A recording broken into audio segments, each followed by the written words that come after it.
దేవుని పరిశుద్ధ నామమునకు ఘనత మహిమ ప్రభావములు కలుగుగాక. ఉదయకాల సమయం మనమందరం కూడా దైవ సన్నిధిలో కూడుకొని ఆయన పరిశుద్ధ సన్నిధిలో ఆరాధించడానికి, ఆయన మహిమపరచడానికి దేవుడు మనకి ఇచ్చిన ఈ శ్రేష్టమైన తరుణాన్ని బట్టి దేవుడిని స్తుతిస్తూ ఉన్నారు. ఈ ఉదయకాలపు ఆరాధనలో పాల్గొంటున్న వారందరికీ ప్రత్యేకమైన శుభాలు, అభినందనలు తెలియజేస్తూ ఉన్నారు. ప్రత్యక్ష ప్రసారంలో కూడా ఈ ఆరాధనలో పాల్గొంటున్న వారందరికీ కూడా ప్రత్యేకమైన ఆహ్వానం పలుకుతూ నేటి ఆరాధనలో మనము ప్రార్థన ద్వారా ప్రారంభించుకుందాం. తలలు పంచుకుందాం, కళ్ళు మూసుకుందాం. దైవ సన్నిధిలో మోకరించగలిగితే మనందరం కూడా మోకాళ్ళ పైన ఉంటూ దేవుని ప్రార్థిస్తూ ఈ ఆరాధనలో ఆయనను మహిమపరుచుకుందాం. సకల సృష్టికి కారణభూతుడైన దేవా, సర్వాంతర్యామి, సర్వోన్నతుడ, సార్వభౌముడ, సకల జగత్ రక్షకుడైన దేవా, సర్వకృపానిధి అగు దేవా, సృష్టికర్తమైన యేసయ్యా, నీకు వందనాలు, స్తోత్రం చెల్లిస్తూ ఉన్నాము. నీ కరుణగువా యెహోవా, మేము భజన చేయొచ్చు నీ పాదముల చెంతకు వస్తూ ఉండగా నేను ఉదయకాలపు ఆరాధనలో జనవరి మాసం 2వ ఆదివారం నీ సన్నిధిలో ఉండే శ్రేష్టమైన తరుణాన్ని, వాక్యాన్ని మాకు ఇచ్చినందుకు నీకు వందనాలు. జీవం కలిగిన దేవుడిని, సజీవుడైన దేవుడిని, నిరంతరం ఉన్నవాడైన దేవుడిని ఆరాధించే భాగ్యాన్ని మాకు ఇచ్చారు. నీకు వందనాలు. అవును ప్రభువా, నేను స్తుతిస్తూ ఉన్నాను. స్తుతి, ఆరాధన నీ నామములో నిరంతరం కొనసాగుతూనే ఉంటాయి ప్రభు. పరలోకంలో నిత్యము దూతలు, ఎరుపులు, సెరుపులు నేను ఆరాధిస్తూనే ఉంటారు. ఈ భూలోకంలో నీ భక్తులు నిత్యం నిన్ను ఆరాధిస్తూనే ఉంటారు. స్తుతి, ఆరాధన ఎప్పుడు ఆయన నీకు చెందవలసినవే, నీకు అర్పించవలసినవే ప్రభు. నీకు వందనాలు. అవును తండ్రి, వెండి బంగారాలు కోరే దేవుడు కాదు. ఈ కొండలపైన నీ పశువులు నావే కదా, వెండి నాదే కదా, బంగారం నాదే కదా, సమస్తం నీవి కాబట్టి నేను కోరేది మా పెదవుల ద్వారా నీ నామ స్తుతి, నీ నామాన్ని ఘనపరుస్తు ప్రభు. ఎందుకంటే నువ్వు పరిశుద్ధుడు. అవును తండ్రి, నువ్వు పరిశుద్ధుడు, పవిత్రుడు, నీతిమంతుడు, నిజమైన దేవుడు. నీ వందనాలు చెల్లిస్తున్నావు. మాకు రక్షణ ఇచ్చిన దేవుడు, పరలోక భాగ్యం ఇచ్చిన దేవుడు, పాప క్షమాపణ ఇచ్చిన దేవుడు, ఆయన నరకాల నుంచి మమ్మల్ని విడిపించిన దేవుడు. అందుకే నీకు ఆరాధన, అందుకే నీకు స్తుతి.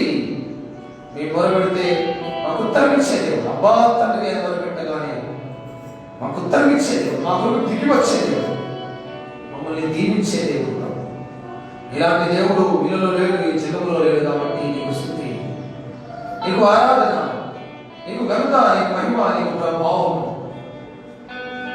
అందిస్తూ ఉండగా, ఉదయకాలం నీ సన్నిధిలో ఉంటుండగా ఆయన మా స్థితిగతులు ఎరిగిన దేవుడు, మా శరీర స్పందనను ఎరిగిన దేవుడు, మా మస్తిష్కంలో ఉండే ఆలోచనలు ఎరిగిన దేవుడు, మా చూపు ఎటువైపు ఉందో తెలిసిన దేవుడు, మా చెవులు ఏమి వింటున్నాయో ఎరిగిన దేవుడు, మా పెదవులు ఏమి మాట్లాడుతున్నాయో మాట్లాడక ముందే ఎరిగిన దేవుడు. నేను స్తుతిస్తూ ఉన్నాను, నేను మహిమపరుస్తున్నాను. నీకు మరిపోయినది ఏది లేదు ప్రభు.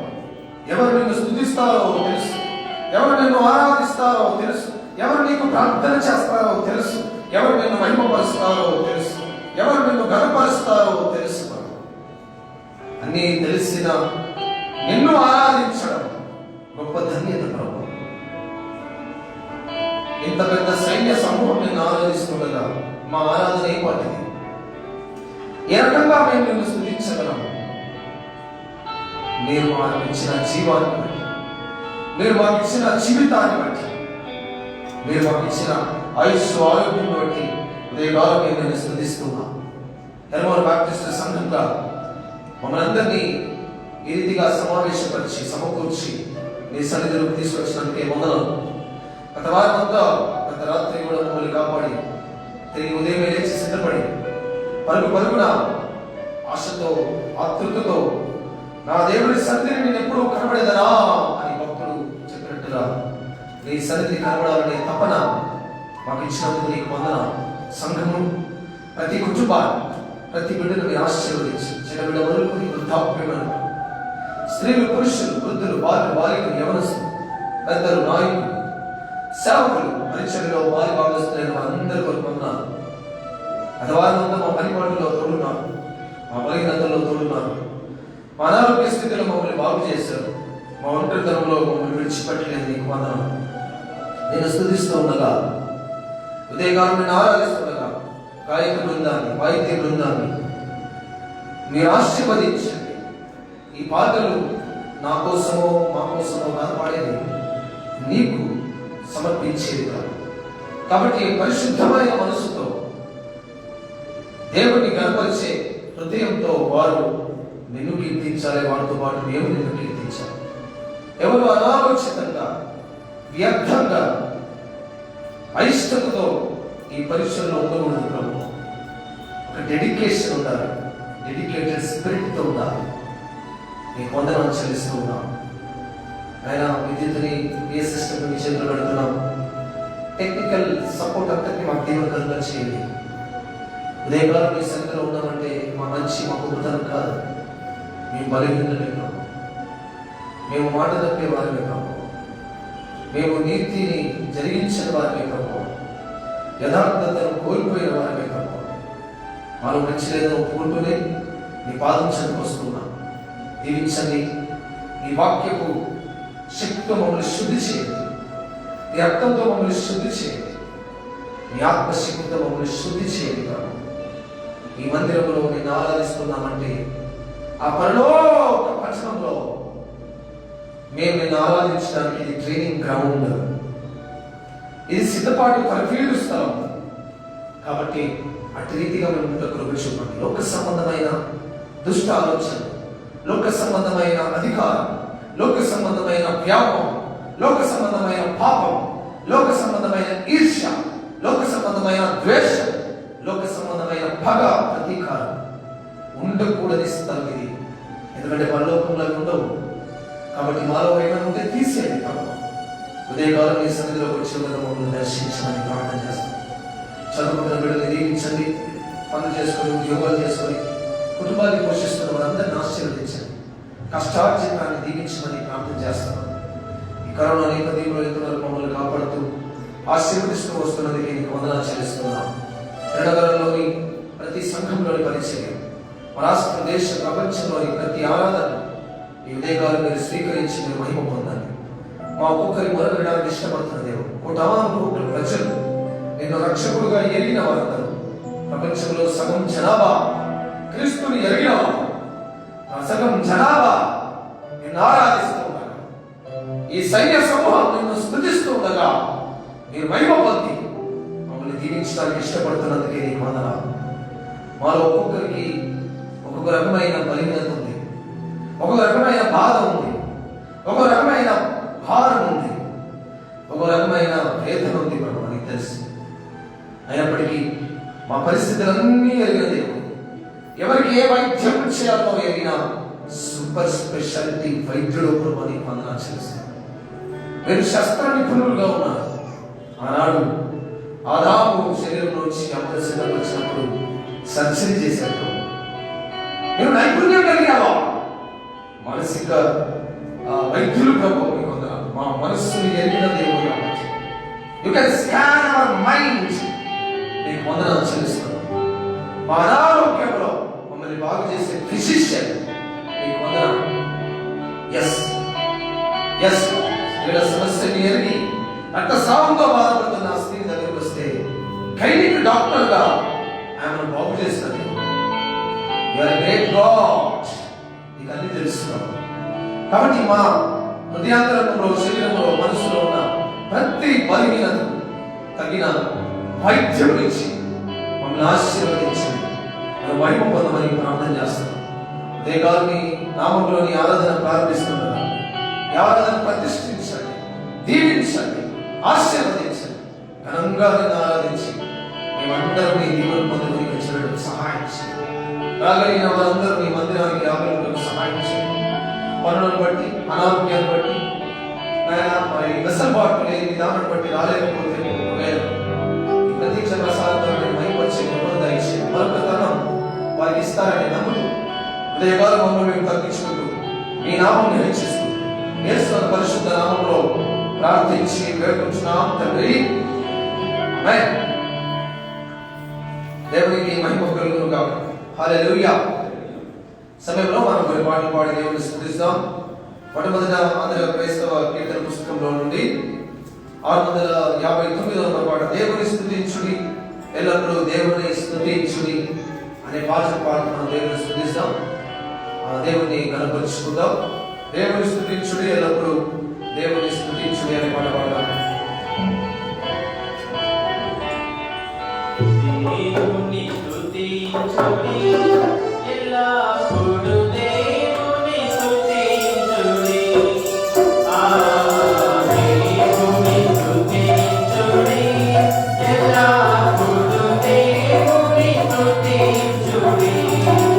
ఆయన పరిశుద్ధ ఆలయమందు, ఆయన పరిశుద్ధ ఆలయమందు, ఆయన సన్నిధిలో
నా జీవిత కాలమంతా అనే పాటలు పాడుతూ దేవుని ఆరాధించుకుందాం, దేవుని స్తుతించుకుందాం. నీ సాగిద యేసునితో అని పాట పాడదాం. నీ సాగిద యేసునితో నా జీవిత కాలమంతా, నీ సాగిద యేసునితో నా జీవిత కాలమంతా, యేసుతో నడిచేగా, యేసుతో నడిచేగా, యేసుతో నడిచేగా, యేసుతో నడిచేగా, పరములో చేరగా నీవే చేరా, పరములో చేరగా నీవే చేరా, ఆనుకు మరి సాగినా,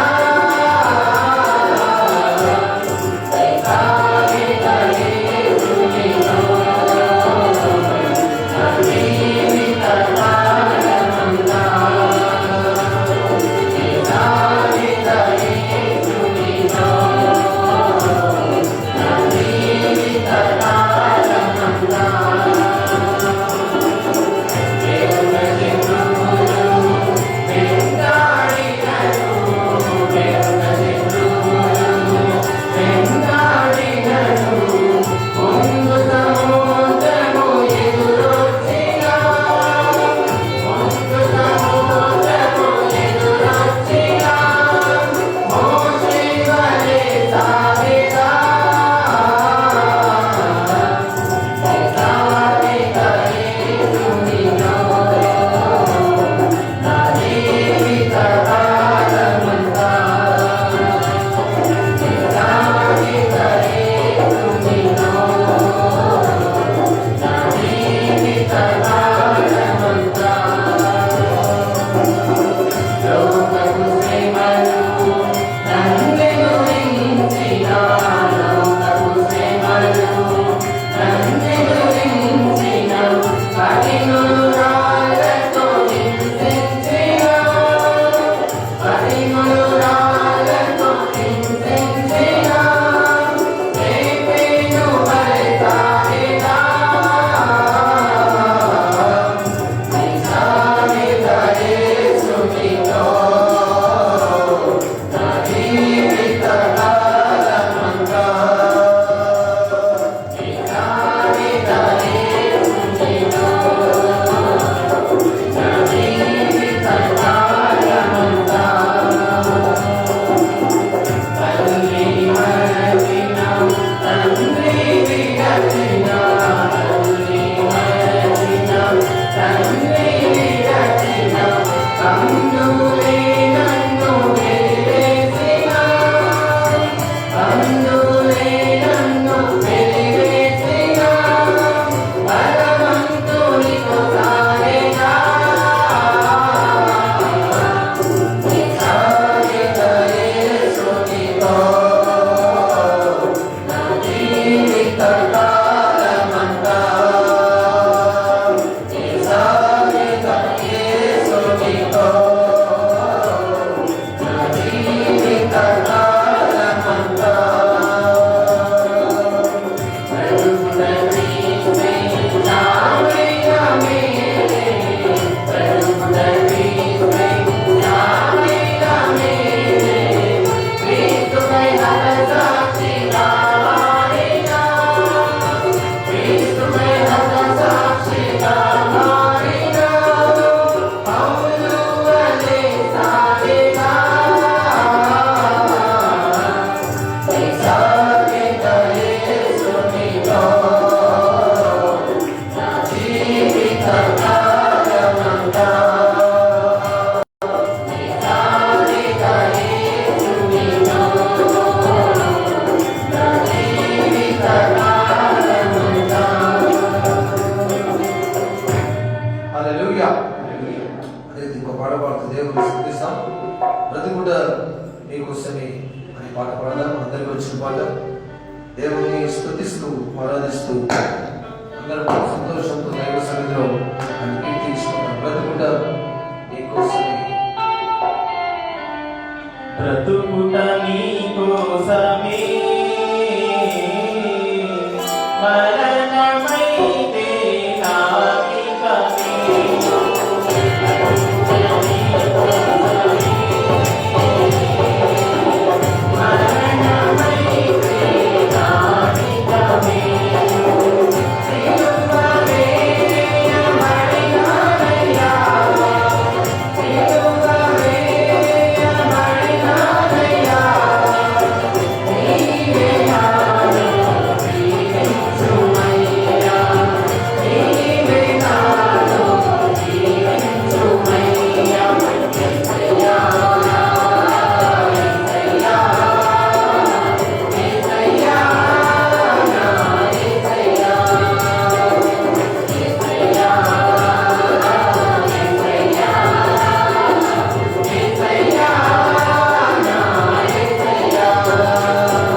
నిలబడదాం. దేవుని సన్నిధిలో ఉత్తర ప్రత్యుత్తర లేఖన భాగం చదువుకొని దేవుని మహిమపరచుకుందాం. It's all rise up and read responsibly Psalm 78 కీర్తన 78 1 నుంచి 20 వరకు ఉన్న వచనాలు. 78వ కీర్తన 1 నుండి 20 వరకు ఉన్న లేఖన భాగాన్ని మనం ఉత్తర ప్రత్యుత్తరంగా చదువుకుందాం. We'll all read the Psalm 78 verses beginning from 1 to 20 as responsive reading. ఉత్తర ప్రత్యుత్తర లేఖన భాగం కీర్తన గ్రంథం 78 మొదటి నుండి 20 వచనాల వరకు. నిఖిత ముందుకు వచ్చే లేఖన భాగాన్ని మనకు విచారికి సహాయం చేస్తుంది. తనతో పాటు మనందరం కలిసి మార్చి ఈ లేఖనాన్ని చదువుకొని దేవుని మహిమపరచుకుందాం. 78వ కీర్తన మొదటి వచనం నుండి. ఈరోజు ఏర్పాటు చేయబడిన కీర్తనలు 78 1 నుండి 20 వచనం. నా జనులారా నా బోధకు చెవియొకుడి, నా నోటి మాటలకు చెవియొకుడి. నేను నోరు తెరిచి ఉపమానం చెప్పుదను, వాక్యములను నేను తెలియజేయగలను. మాకు తెలిసిన సంగతులను మా పితరులు మాకు వివరించిన సంగతులను చెప్పెదను. యెహోవా స్తోత్రార్హ క్రియలు, ఆయన బలము, ఆయన చేసిన ఆశ్చర్య కార్యములను దాచకుండా వాటిని వారి పిల్లలకు మేము చెప్పదను. రాగల తరములలో పుట్టబో పిల్లలు దాన్ని మెరుగునట్లును, వారు లేచి తమ పిల్లలకు దాన్ని వివరించినట్లును, వీరును దేవుని యందు నిరీక్షణ గలవారే దేవుని క్రియలను మరువకపోయుండి. యథార్థ హృదయులు కాక దేవుని విషయమై స్థిర మనస్సు లేని వారై తమ పితరుల వలె తిరగబడకయు మూర్ఖతయు తిరుగుబాటును గల ఆ తరమును కోరి ఉండకయు వారు ఆయన ఆజ్ఞలను కైకొన్నట్లును, ఆయన యాకోబు సంతతికి శాస్త్రములను నియమించెను, ఇశ్రాయేలు సంతతికి ధర్మశాస్త్రమును అనుగ్రహించెను. మన పితరులు తమ పుత్రులకు దానిని తెలుపవలనని వారికి ఆజ్ఞాపించారు. విల్లును పట్టుకొని యుద్ధ సన్నద్ధులైన ఎఫ్రాయిము సంతతి వారు యుద్ధ కాలమున వెనుకకు తిరిగిరి. వారు దేవుని నిబంధనలను కైకొనకపోయేది, ఆయన ధర్మశాస్త్రం అనుసరింపనలేకపోయేది. ఆయన క్రియలను ఆయన వారికి చూపిన తన ఆశ్చర్య క్రియలను వారు మర్చిపోయేది. ఐగుప్తు దేశంలోని సోయను క్షేత్రమును వారి పితరులు చూచుండగా ఆయన ఆశ్చర్య కార్యములను చేసెను. ఆయన సముద్రమును పాయలుగా చేసి వారిని అద్దరికి నడిపించెను. ఆయన నీటిని రాశిగా నిలిపెను. పగటి వేళ మేఘములో నుండి రాత్రి అంతయు అగ్ని ప్రకాశములో నుండి ఆయన వారికి త్రోవ చూపెను. అరణ్యంలో ఆయన బండలు చీల్చి సముద్రమంతా సమృద్ధిగా వారికి నీరు త్రాగనిచ్చెను. బండలో నుండి ఆయన నీటి కాలువలు నడిపించెను, నదుల వలె నీళ్లు ప్రవహింపజేశాడు. అయినను వారు ఆయనకు విరోధంగా ఇంకనూ పాపము చేయుచునే వచ్చిరి. అడవిలో మహోన్నతుని మీద తిరుగుబడి వారు తమ ఆశ కొలది ఆహారం అడుగుచు తమ హృదయంలో దేవుని శోధించిరి. ఈ అరణ్యంలో దేవుడు భోజనం సిద్ధపరచగలడా ఎలుచు వారు దేవునికి విరోధంగా మాట్లాడి. చివరి వచనం అందరం కలిసి. ఆయన పట్టణముగా నీరు కురియదు, నీళ్లు కాలువలై పారెను. ఆయన ఆహారం ఇయ్యగలడా, ఆయన తన ప్రజలకు మాంసం సిద్ధపరచగలడా అని వారు చెప్పుకొనిరి. దేవుడి వాక్యమును దేవులో ప్రవేశించుగాక. ఆమేన్. తండ్రి కుమార శుద్ధాత్మకును నగు స్తుతి మహిమలు కలుగుగాక. ఆదిని ఇప్పుడు ఎల్లప్పుడూ నైనట్లు యుగములనౌనామెన్. తండ్రి కుమార శుద్ధాత్మకును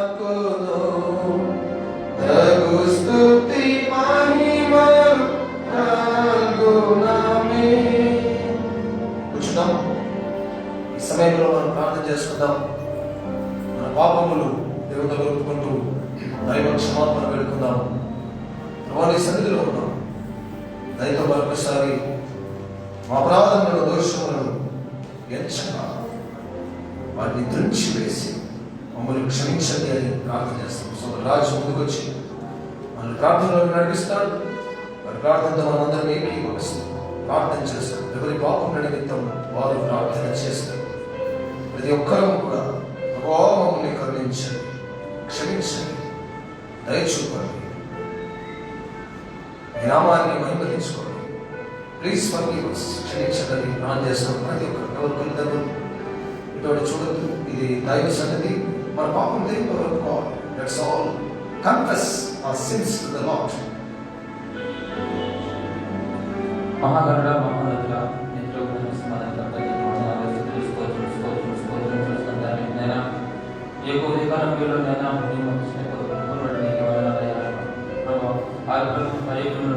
ఎన్నికైనట్లుగా మమ్మల్ని నైనా నీకు భద్రపరిచి నైనా నీ యొక్క సన్నిధానంలో కూడి నైనా మేము కీర్తించుకునేలా మేము కొనియాడుకు మేము మాకు ఇచ్చిన సమయంలో నీకు ఎవరినయ్యా అయ్యా ఈ యొక్క ఉదయకాలం వేళనైనా ప్రభా గడిచిన రాత్రైనా కాచి కాపాడి నేను సజీవులకు తండ్రివారికి వందనాలు. నేను మేమేమి ఇస్తానైనా నీకు రుణం తీర్చుకోలేము తండ్రి. నేను మా యొక్క స్థితులను నీకు అర్పించడం ద్వారానే నేను మేము నీకు కీర్తించడం ద్వారానే నేను మేము చేయబడి నీకు వందనాలయ్యా ప్రభా.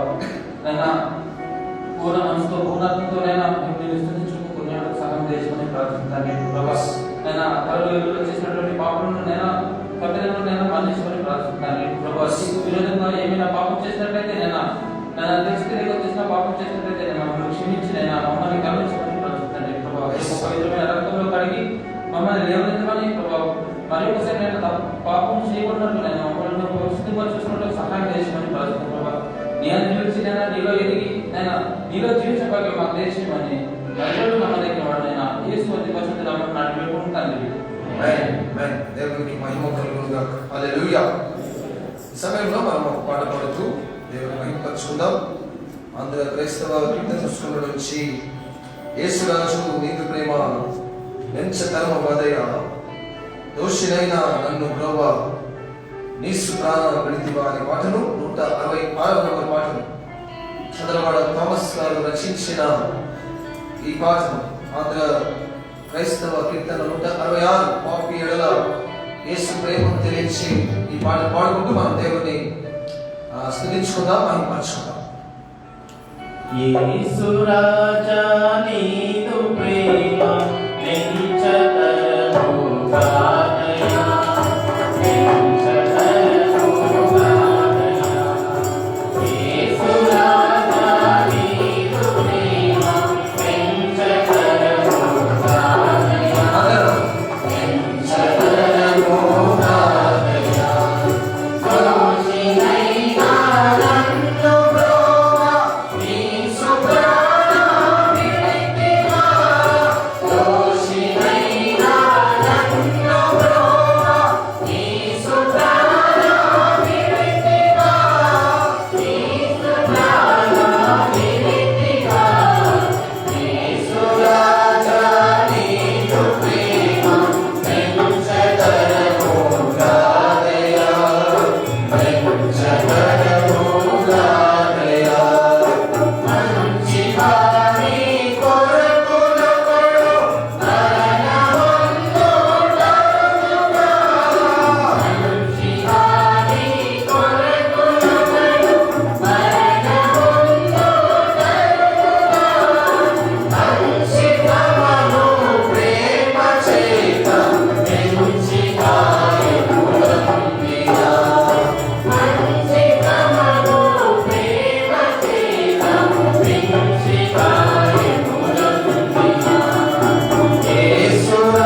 సమయం దేవుడు చేసిన మేలు ఉపకారములను సంఘం ఎదుట చెప్పాలనుకున్నవారు ముందుకు వచ్చి దేవుణ్ణి మహిమపరుస్తూ ఆ మాటలు చెప్పాల్సిందిగా ఈ సమయాన్ని ఇస్తూ ఉన్నారు.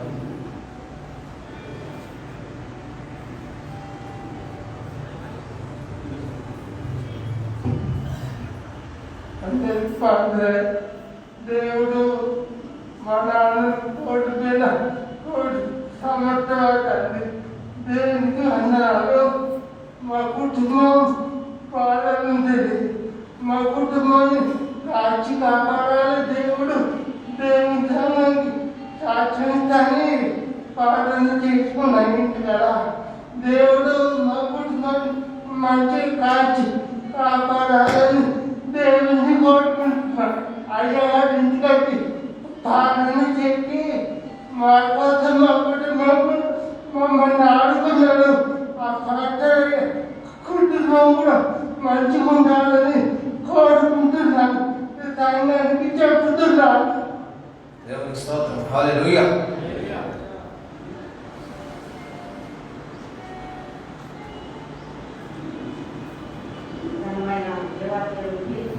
వందనాలు చెల్లించుకుంటున్నాను. మరి గత వారం చెప్తామనుకున్న సమయం ఎక్కువగా ఉండదని నేను ఆడుతున్నాను. మరి ఈ గత సంవత్సరం అంతా మా రెండవ కుమారుడు ప్రశాంత్ మరి ఇంతగానో బాగా మెడనొప్పులతోటి బాధతోటి సంవత్సరం అంతా పోయిన డిసెంబర్ 18వ తారీఖు నుండి మెడనొప్పులు వచ్చి మొన్నటి వరకు కూడా మరి దేవుడు మెడనొప్పులతోటే ఉన్నాడు. ఆయన 2 నెలలు అయితే మరి ఇన్బ్యాలెన్స్ అయ్యి పట్టుకొని నడిచే పరిస్థితి వచ్చింది. 2 నెలలు బాగా అవస్థపడ్డాడు. అప్పుడు మరి అయ్యగారు మేము అయ్యా ప్రార్థన చేయలేదు. ప్రతి విషయంలో ఇట్లా ఉన్నట్టు చెప్పినప్పుడు భయపడకుండా మరి ఏం కాదని అయ్యారు మన ప్రార్థన చేసిండు. మరి సంఘమంతా కూడా మా గురించి మరి దేవుడు మరి ప్రశాంత్ ఆయన మెడల నొప్పుల నుంచి మరి ఇంకా గ్యాస్ ట్రబుల్ ఉండే. అసలు 2 నెలలు అన్నమే తినలేదు. అంటే కొంచెం చిన్నపిల్లలు తింటే కూడా అడగకపోయేది. దేవా ఎందుకు తీసుకురా, నేనేమన్నా పాపం చేసిన తండ్రి నా బిడ్డలకు ఇలా రైతన్నా నేను ఎంతగానో వేదన పడేది. దేవానికి తెలిసి నేను ఎవరిని కూడా ఎవరి హృదయాలు నేను ఒప్పించలేదు తండ్రి.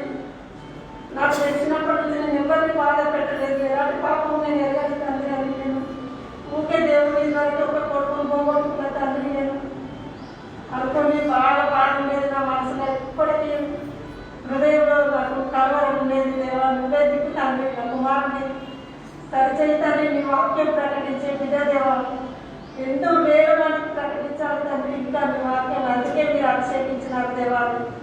నేను ముఖ్య ప్రార్థనలో ఉండేది. మేమందరం ప్రతిరోజు కుటుంబం ప్రార్థనలో ఉంది. మరి ప్రార్థన చేసినప్పుడు మరి అయ్యగారి ప్రార్థన సంఘమంతటి ప్రార్థన వాళ్ళ కాకపోతే సంఘమంతటి ప్రార్థన కూడా దేవుడు వీరి కుమారుని మరి మెడనొప్పుల నుంచి మరి గ్యాస్ నుంచి విడుదల చేసినందుకు దేవాదేవునికి వందనాలు చెల్లించుకుంటున్నాను. ఇంకా నా కుమార్తె కూడా చెస్ట్లో ఒక సిస్ట్ లాగా వచ్చింది.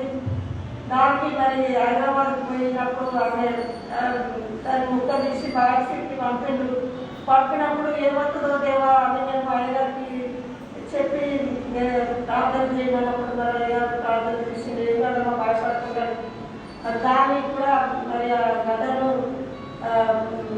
సమూలంగా లేకుండా పోయింది. మరి అన్నీ కూడా నార్మల్ రిపోర్ట్ వచ్చినందుకు కూడా మరి దేవాదేవునికి వందనాలు చెల్లించుకుంటున్నాను. మరి ఇంకా మా విషయం మరి ప్రార్థన చేసిన సంఘమంతటి కుటుంబానికి మరి అయ్యగారికి వందనాలు చెల్లించుకుంటున్నాను. ఇంకా ముఖ్యంగా మరి దేవుడు మా కుటుంబంలో ఒక మంచి గొప్ప కార్యం చేసిండు.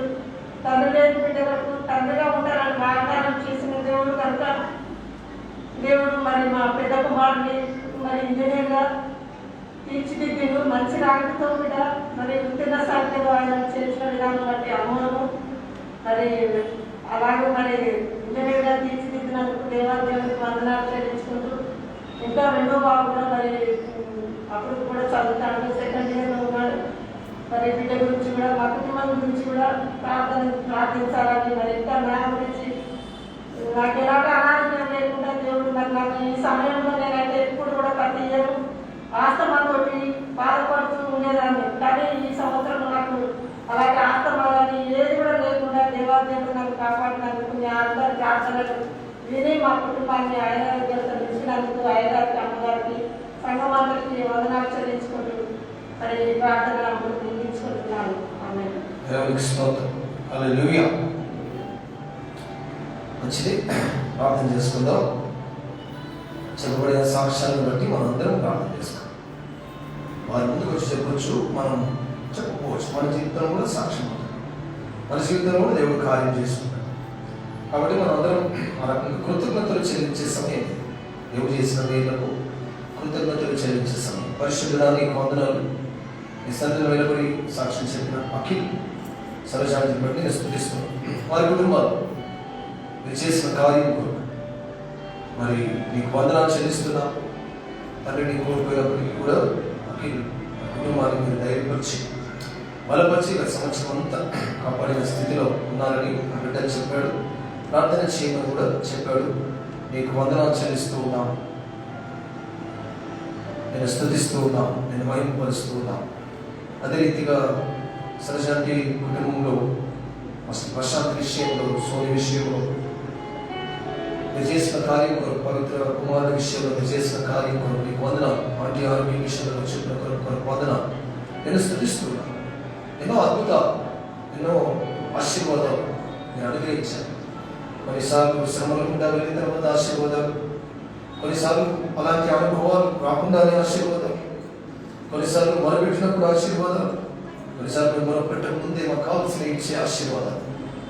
ఎన్నో సాక్ష్యాలు మా జీవితంలో నేను అనుగ్రహించినందుకు నీకు వందనాలు చెల్లిస్తున్నాను. ఈ సాక్ష్యం ద్వారా మీరు మహిమ పొందమని యేసు నామమున ప్రార్థించి వేడుకుంటున్నాను తండ్రి. ఆమేన్. హల్లెలూయా. సమయంలో అందరం లేచి నిలబడదాం. పడవలతో దేవుణ్ణి ఆరాధించుకుందాం. It is the time to praise and worship the Lord. దేవుని స్తుతించి ఆరాధించే సమయం. అందరం లేచి నిలబడుతూ దేవుని స్తుతించి ఆరాధించాలి. ఆరాధింతును హల్లెలూయా అనే పాటను పాడుతూ కొయ్యలు పాడుతుండగా వారితో కలిసి మనం కూడా పాడుతూ దేవుని ఆరాధించుకుని మొదలు కళ్ళు మూసుకోవాలి. దైవ సన్నిధిలో ఆరాధిస్తూ ఉన్నప్పుడు అందరూ కూడా పాడుతూ దేవుణ్ణి కనపరచాలి. ఆరాధింతును హల్లెలూయా, ఆరాధింతును హల్లెలూయా, ఆరాధింతును హల్లెలూయా, ఆరాధింతును హల్లెలూయా.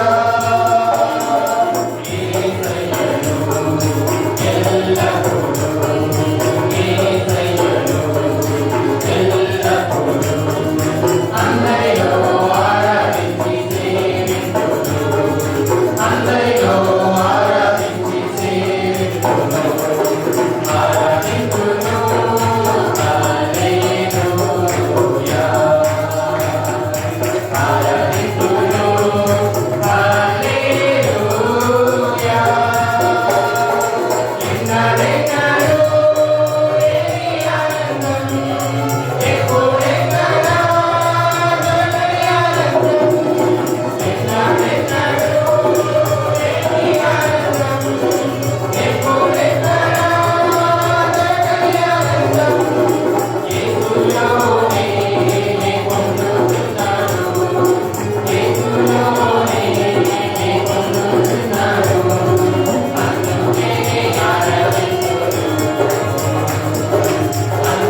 ఘనత, గౌరవం, మంచి మేలు, దీవెనను బట్టి మనం ఆయన ఆరాధించి గ్లోరీ హల్లెలూయా హల్లెలూయా నేను ఆరాధిస్తూ, నేను మహిమపరుస్తున్నా, నేను ఘనపరుస్తున్నా, నేను పూజిస్తూ.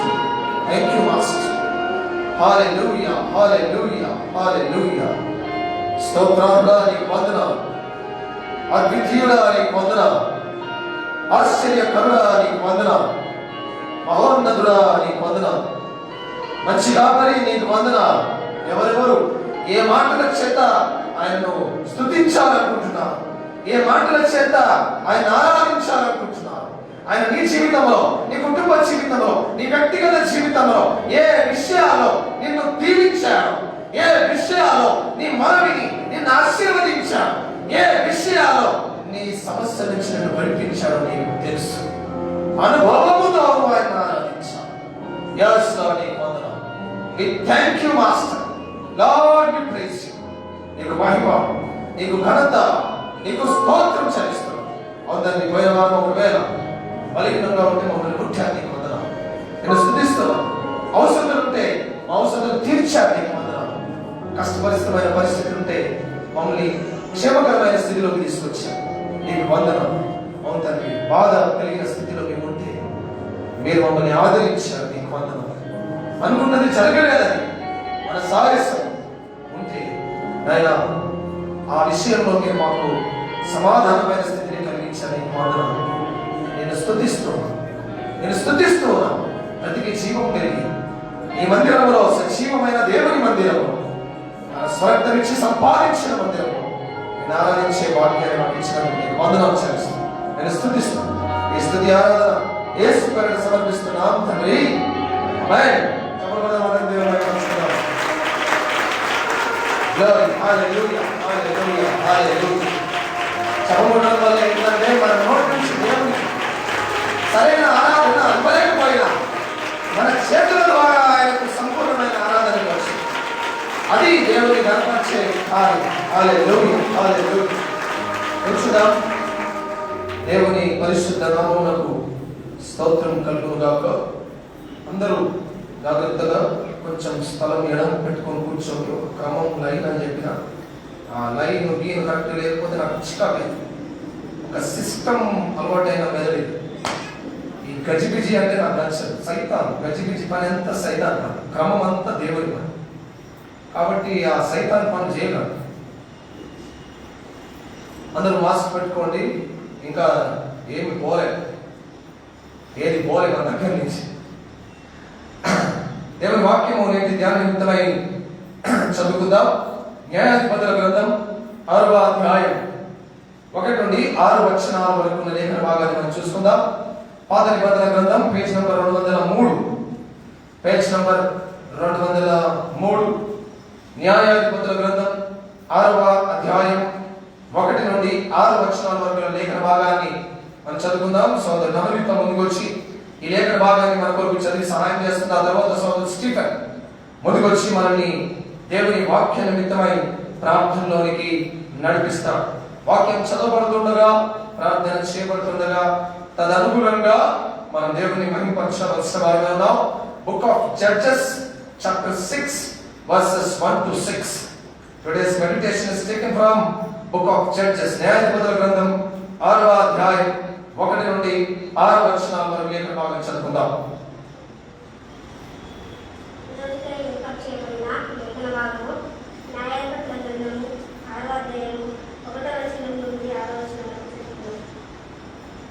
ఇశ్రాయేలు యెహోవా దృష్టికి దోషులైనందున యెహోవా ఏడేళ్ళు వారికి మిద్యానీయుల అప్పగించెను. మిద్యానీయుల చెయ్యి ఇశ్రాయేలుల మీద హెచ్చాయెను కనుక వారు మిద్యానీయుల ఎదుట నిలవలేక కొండల్లో ఉన్న బావులను, గుహలను, మృగములను తమకు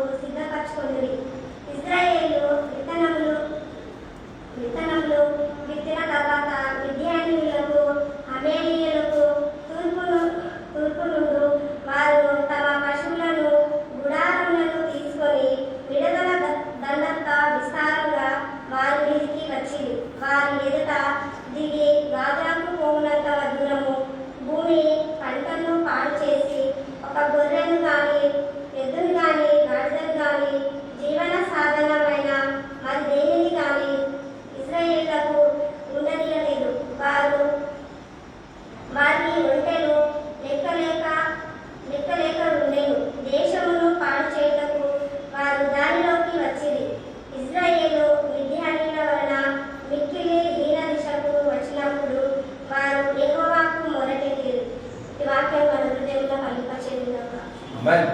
ప్రార్థన చేసుకుందాం.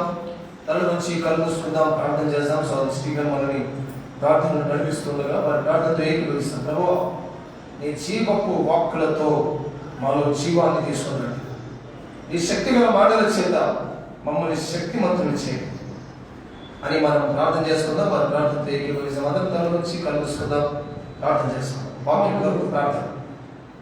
మహాపరిశుద్ధుడైనటువంటి మహాగణమైనటువంటి ప్రియ పరలోకపు తండ్రి, నీ ఘనమైనటువంటి నీ బలమైనటువంటి నీ పరిశుద్ధమైన నామమునకు స్తోత్రములు, వందనములు, స్తుతులు చెల్లించుకుంటున్నాము మా ప్రభువా. అయా, గత సంవత్సరం అంతయు మా ప్రభువా యొక్క ఆయన రెక్కల కింద సంఘంగా నీ బిడ్డలుగా మమ్మల్ని అందరూ కూడా మీరు కాచి కాపాడి మరి ఒక నూతనమైనటువంటి సంవత్సరంలో మా ప్రభావ ఈ రీతిగా సంఘం అంతా కూడా మా తండ్రి మీ సన్నిధిలో చేరి నిన్ను ఆరాధించడానికి మాకు మా కుటుంబాలకు మా సంఘానికి తండ్రి మీరు ఇచ్చినటువంటి ఉచితమైనటువంటి కృపను బట్టి స్తోత్రాలు చెల్లించుకుంటున్నాం. మా ప్రభువా, భయంకరమైనటువంటి దినములో కూడా మా తండ్రి మమ్మల్ని మా తండ్రి అనునిత్యము మా ప్రభువా కాపాడి మా తండ్రి నీ కృపలో మా తండ్రి నాయన రక్షించినందుకు స్తోత్రాలు చెల్లిస్తున్నాం. ప్రత్యేకించి మా ప్రభువా, ఈ యొక్క పునరుత్థాన దినంలో మా తండ్రి ఈ ఆలయంలో మా తండ్రి సంఘంగా కూడి చేరి నిన్ను స్తుతించి నిన్ను ఆరాధించి మా ప్రభువా నీ సన్నిధిలో మా తండ్రి ఈ యొక్క వాక్కులను మా తండ్రి కనిపెట్టుకొని ఉండేటువంటి మా తండ్రి కృపను మా తండ్రి మనస్సును మా తండ్రి బిడ్డలమైనటువంటి మాకందరికీ కూడా మీరు దయచేసిన అందరికీ స్తోత్రాలు చెల్లిస్తున్నాం. అవును మా ప్రభువా, ఇదిగో మా తండ్రి పాపంలో చేసి అలసిపోయించినటువంటి మేమందరికీ కూడా మా ప్రభువా ఈ యొక్క రక్షణ సన్నిధానానికి చేరుకొని ఉంటున్నాం. ప్రభువా, మా అపరాధాలన్నింటినీ కూడా క్షమించండి. ఆయన నీ మాటల ద్వారా నీ వాక్కుల ద్వారా నీ స్వరము మా తండ్రి నీ బిడ్డలమైనటువంటి మాకందరికీ మా ప్రభువా ఆయన నీ మరుగు మాటలు మా తండ్రి ఈ యొక్క ప్రియ దాసుని ద్వారా మా తండ్రి ఈ యొక్క ప్రియ దాసునిలో ఉండి మా తండ్రి నాయన మీ మాటలను మా తండ్రి నాయన నీ ఉద్దేశాలను మా తండ్రి నాయన నీ చిత్తంలో మా ప్రభువా మాకు తెలియచేయమని బ్రతుకులాడుకుంటున్నారు. మా తండ్రి నువ్వు మాట్లాడితే మా ప్రభువా మా జీవితంలో మా తండ్రి బాగుపడతాయి, మా బ్రతుకులు చక్కదిద్దుకుంటాము. కాబట్టి మా ప్రభువా నాయన సజీవమైనటువంటి మమ్మల్ని మా తండ్రి సజీవులుగా చేయగలిగినటువంటి నీ మాటల చేత మా ప్రభువా ఈ యొక్క మా తండ్రి ఉదయకాల సమయంలో మా తండ్రి ప్రత్యేకించి మమ్మల్ని కాపాడమని మా తండ్రి నీ మాటలతో మా తండ్రి నిర్జీవమైనటువంటి మా జీవితంలో మా తండ్రి జీవంతో నింపమని బ్రతుకులాడుకుంటున్నాను. మా తండ్రి ప్రతి విధమైనటువంటి ఆటంకములను అపవాద దుర్గములను వారి అడ్డుగోడలను ఇప్పుడే నజరేయుడైన యేసుక్రీస్తు పరిశుద్ధ నామంలో పడగొట్టమని వేడుకొంటున్నాం. మా తండ్రి ప్రత్యేకించి మా ప్రభువా నాయన నీ యొక్క కృప చేత మా తండ్రి ఆలయం అంతా మా ప్రభుని యొక్క వెలుగు చేత నింపమని వేడుకొంటున్నాం. నాయన ఈ ఆరాధన అంతటి ద్వారా మా తండ్రి నామంలో మహిమ తెచ్చుకోండి. నాయన ప్రత్యేకంగా మా తండ్రి నాయన బిడ్డలమైనటువంటి మేమందరం కూడా మా తండ్రి అనాలోచనతో ఉండకుండా మా తండ్రి భయంతోనూ వణుకుతోనూ ప్రభువా నీ మాటల మీద మా తండ్రి నీ మీద తండ్రి మేము దృష్టి ఉంచి నీ మాటలను వినగల చెవిని గ్రహించగల మనస్సును నీ యొక్క మాటలను విని మా తండ్రి మా జీవితంలో మా ప్రభువా నీ యొక్క వాక్యానుసారంగా జీవించగలిగినటువంటి మా తండ్రి భయమును మా తండ్రి యథార్థమైనటువంటి జీవితంలో మాకందరికీ కూడా దయచేయాలి. మమ్మల్ని మేలుగా మా ప్రభువా తగ్గించుకొని మా తండ్రి నాయన నీ నామమును మా తండ్రి మా జీవితంలో హెచ్చించేటువంటి బిడ్డలుగా మా తండ్రి మేము యొక్క లోకంలో జీవించేటప్పుడు కృపను గ్రహించమని నాయన నీ యొక్క దాసుని మా తండ్రి నీ కృపతో నింపి నీ నామమును మహిమకరంగా మా తండ్రి కార్యం అంతా ఇక్కడ జరిగించి అపవాదులను దుర్గములను పడగొట్టమని ఈ నామములకే మహిమ తెచ్చుకోమని అలాగా పిలిచిన సమస్తాన్ని నీ కృప ద్వారా మాకు అనుగ్రహించి మీ నామముగా మా తండ్రి మమ్మల్ని మా తండ్రి ఆదరించమని నజరేయుడు నామదగిన వారైనటువంటి యేసుక్రీస్తు పరిశుద్ధ పుణ్య నామంలో ఈ ప్రార్థన అడిగి వేడుకొనుచున్నాను మా పరమ తండ్రి. ఆమేన్. ఆమేన్. దేవునికి మహిమ కలుగును గాక. హల్లెలూయా, హల్లెలూయా. మరొకసారి దైవ సన్నిధిలో మనందరం కూడి ఆయన్ని ఆరాధించడానికి దేవుడు మనకి ఇచ్చిన ఈ శ్రేష్టమైన సమయాన్ని బట్టి దేవుని స్తుతిస్తూ ఉన్నాం. చదవబడిన లేఖన భాగం న్యాయాధిపతుల గ్రంథం 6వ అధ్యాయం మొదటి 6 వచనాలు మన ధ్యానాంశంగా చేసుకొని దేవుని వాక్యాన్ని మనం ఇప్పుడు స్మరించుకుందాం. 6వ అధ్యాయం మొదటి వచనంలో గమనిస్తే ఇశ్రాయేలు యెహోవా దృష్టికి దోషులైనందున 7 ఏళ్ళు యెహోవా వారిని మిద్యానీయులకు అప్పగించెను. హల్లెలూయా. ఉదయకాలం లేఖన భాగాన్ని దేవుడు మన ముందు పెట్టాడు. ఇశ్రాయేలు జీవితంలో ఒక అనుభవం, దేవుడు మన జీవితంలోని అనుభవంగా జ్ఞాపకం చేస్తూ ఉన్నాడు. ఇశ్రాయేలు అంట యెహోవా దృష్టికి దోషులైనందున. Israel was living an evil life or sinful life. ఇజ్రాయేలు దేవుని దృష్టికి పాపభరితమైన జీవితాన్ని జీవిస్తున్నాడు. పాపాన్ని మూటగట్టుకున్న జీవితం. దోషులైనందున. న్యాయాధిపతుల గ్రంథం అంతటిని మనం గమనిస్తే, ఒకవేళ మీరు ఈ అధ్యాయాన్ని గమనిస్తే 2వ అధ్యాయం 19వ వచనం చూద్దాం. 2వ అధ్యాయం 19వ వచనం. న్యాయాధిపతుల గ్రంథం 2వ అధ్యాయం 19వ వచనం. ఒక్కొక్క న్యాయాధిపతి చనిపోగా వారు వెనుకకు తిరిగి ఇతర దేవతలను అనుసరించి పూజించుచు వాటికి సాగిలపడుచు ఉండుట వలన తమ క్రియలలోనే తమ మూర్ఖ ప్రవర్తనలోనే దేవుని విడవక తమ పూర్వీకుల కంటే మరి మిగుల చెడ్డవారై. ఇశ్రాయేలు జీవితంలో దేవుడు ఎన్నో గొప్ప కార్యములు చేశాడు. ఆశీర్వాదకరమైన కార్యాలు చేశాడు. దీవెనకరమైన కార్యాలు చేశాడు. అయినప్పటికీ ఇశ్రాయేలు ఏం చేసిందంటే అవన్నీ మర్చిపోయింది. అక్కడే పైన 18వ వచనం చూస్తే 2వ అధ్యాయం 18వ వచనంలో తమ శత్రువులు తమను బాధింపగా వారు విడిచిన నిట్టూర్పులు యెహోవాకు సంతాపించి వారి కొరకు న్యాయాధిపతులను పుట్టించి ఆయా న్యాయాధిపతులకు తోడై ఉండి వారి దినములన్నిటిలో వారి శత్రువుల చేతుల్లో నుండి ఇశ్రాయేలును రక్షించారు. వాళ్ళు చాలా బాధ కలిగినప్పుడు, ఇబ్బంది కలిగినప్పుడు, కష్టం కలిగినప్పుడు దేవుడు దగ్గర మొరపెట్టాడు. దేవుడు వారిని విడిపించాడు. దేవుడు వారిని ఆశీర్వదించాడు. దేవుడు వారిని దీవించాడు. తర్వాత మళ్ళా 19వ వచనం, ఒక్కొక్క న్యాయాధిపతి చనిపోగా మళ్ళీ ఏం చేశారంటే వారు దేనిని విడవక 19వ వచనం చివరి లైన్లో తమ పూర్వీకుల కంటే మరి మిగుల చెడ్డవారు. 4వ అధ్యాయం 1వ వచనాన్ని గమనిస్తే అక్కడ న్యాయాధిపతుల గ్రంథం 4:1 యెహోవా మరణం అయిన తర్వాత ఇశ్రాయేలు ఇంకను యెహోవా దృష్టికి దోషులైంది కనుక సీక్వెన్స్ ని గమనించుకుంటూ వస్తే 6వ అధ్యాయం 1వ వచనం ఇశ్రాయేలు యెహోవా దృష్టికి దోషులైనందున. దేవుడు 2వ అధ్యాయంలో చెప్తున్నాడు, దేవుడు వారిని ఆశీర్వదించాడు, అయినా తిరిగి వాళ్ళు పాపం చేస్తున్నారు.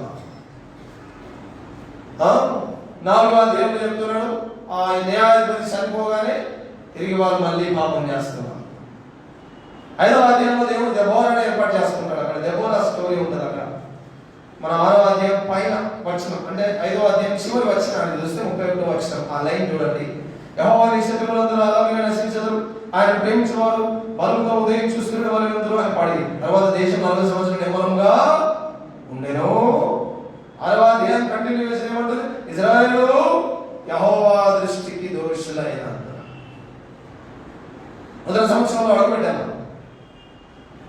వాళ్ళ జీవితంలో గత సంవత్సరాల్లో దేవుడు చేసిన మేలు, దేవుడు చూపిన కృపలు, దేవుడు ఇచ్చిన దీవెనలు మర్చిపోయి మరొక సంవత్సరంలో అడుగుపెట్టిన తర్వాత ఏం చేస్తున్నారంట, మళ్ళీ పాప భరితులు అవుతున్నారంట. హల్లెలూయా, హల్లెలూయా. వారి దినములన్నింటిలో వారు రక్షించిన అన్నాడు 2:18లో. అంటే ఆ కాలంలో దేవుడు వారిని కాపాడాడు. కాపాడిన దానికి ఆ కృతజ్ఞతగా జీవితాన్ని మార్చుకోకపోగా తిరిగి 2:19లో ఏం రాశాడు లాస్ట్ లైన్లో, దేనిని విడవక తమ పూర్వీకుల కంటే మరి మిగుల చెడ్డవారు. మొదటి సంవత్సరం కంటే ఇంకా పాపలు అయిపోయినారట. 4వ అధ్యాయంలో అంటున్నాడు, అక్కడ ఉన్న న్యాయాధిపతి చనిపోయిన తర్వాత 3వ అధ్యాయం 29లో ఏమంటాడు, లాస్ట్ టైంలో దేశం 40 సంవత్సరాలు నిర్మూలంగా ఉండేది అంటాడు. 10 సంవత్సరాలు నిర్మూలంగా ఉన్న తర్వాత ఏమైందంటే 41లో ఎహూదు మరణమైన తర్వాత ఇజ్రాయేలు ఇంకా యెహోవా దృష్టికి దోషులైంది కనుక ఇంకను అన్నాడు, దేనిని విడువక అన్నాడు. ఇదే కాలం దేవుడు 20వ సంవత్సరంలో ప్రవేశించుండగా మనతో మాట్లాడుతున్నాడు. గతకాలం దేవుడు మన జీవితంలో చేసిన మేళ్లను, మంచిని, కృపను, దీవెనను, క్షేమాన్ని, ఆశీర్వాదాన్ని అన్నిటినీ ఒకవేళ మనిషి తిరిగి యథాస్థితిగా పాత జీవితంలో, పాప జీవితంలో, దేవునికి ఇష్టం కాని జీవితంలో ఒకవేళ మనం జీవిస్తే జాగ్రత్త. 6వ అధ్యాయంలో దేవుడు కొన్ని హెచ్చరికలు ఇస్తూ ఉన్నాడు. హల్లెలూయా. అందుకే 6:1 అంటున్నాడు, ఇశ్రాయేలు యెహోవా దృష్టికి దోషులైనందున. నూతన సంవత్సరాన్ని దేవుని యొక్క దయ ద్వారా దేవుడు మనకు అందించాడు. మన మంచితనం బట్టి కాదు, మన క్రియలను బట్టి కాదు. వారు మొరపెడితేనే దేవుడు వారిని రక్షించాడు, ఒక న్యాయాధిపతిని ఇచ్చాడు, ఆ రీతిగా వారిని కాపాడాడు. పోయిన సంవత్సరం అంతా మన దేవుడిని మొరపెట్టి భయపడి, బాధపడి, దిగులు పడి ఆ దేవుడిని గుర్తు చేసుకోవడం వల్ల దేవుడు మనల్ని కాపాడుతూ ఇంకో సంవత్సరంలో అడుగు పెట్టే అవకాశం ఇచ్చాడు, ఇంకొక సంవత్సరాన్ని చూసే భాగ్యాన్ని ఇచ్చాడు. అయితే ఇశ్రాయేలు ఏం చేశారంట? యెహోవా దృష్టికి దోషులైనారు. They sinned against God. దేవునికి వ్యతిరేకమైన జీవితం, దేవునికి ఇష్టం కాని జీవితం, దేవుని బాధించే జీవితం. అలాగని దేవుడు వారికి మేలు చేయడానికి కాదు 40 సంవత్సరాలను రాశాడు, ఇంకో 40 సంవత్సరాలను రాశాడు.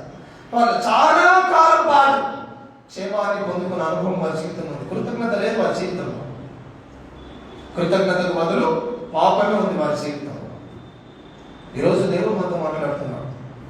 ఒకవేళ 2:19లో చెప్తున్నట్టుగా ఏమన్నాడు? వారు 2:19 మరొకసారి చదవండి, అక్కడి నుంచే కనెక్షన్ అన్నమాట.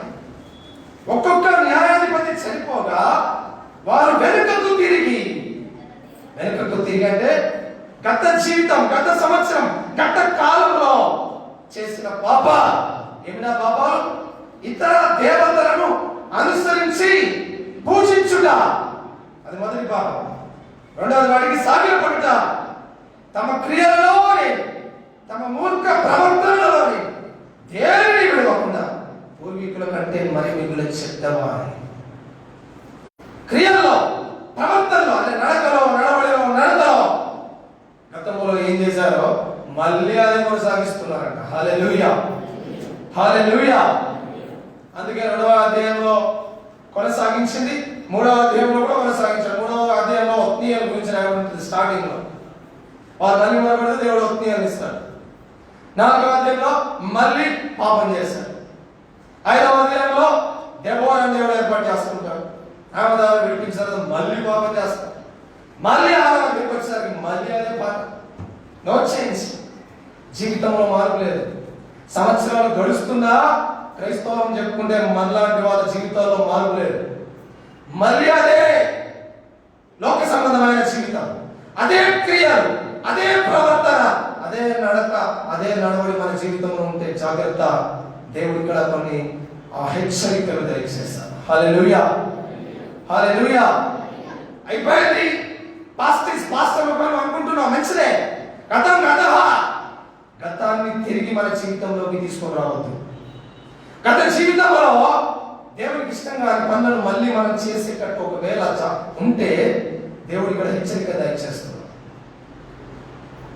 దేవుడు ఒక హెచ్చరిక.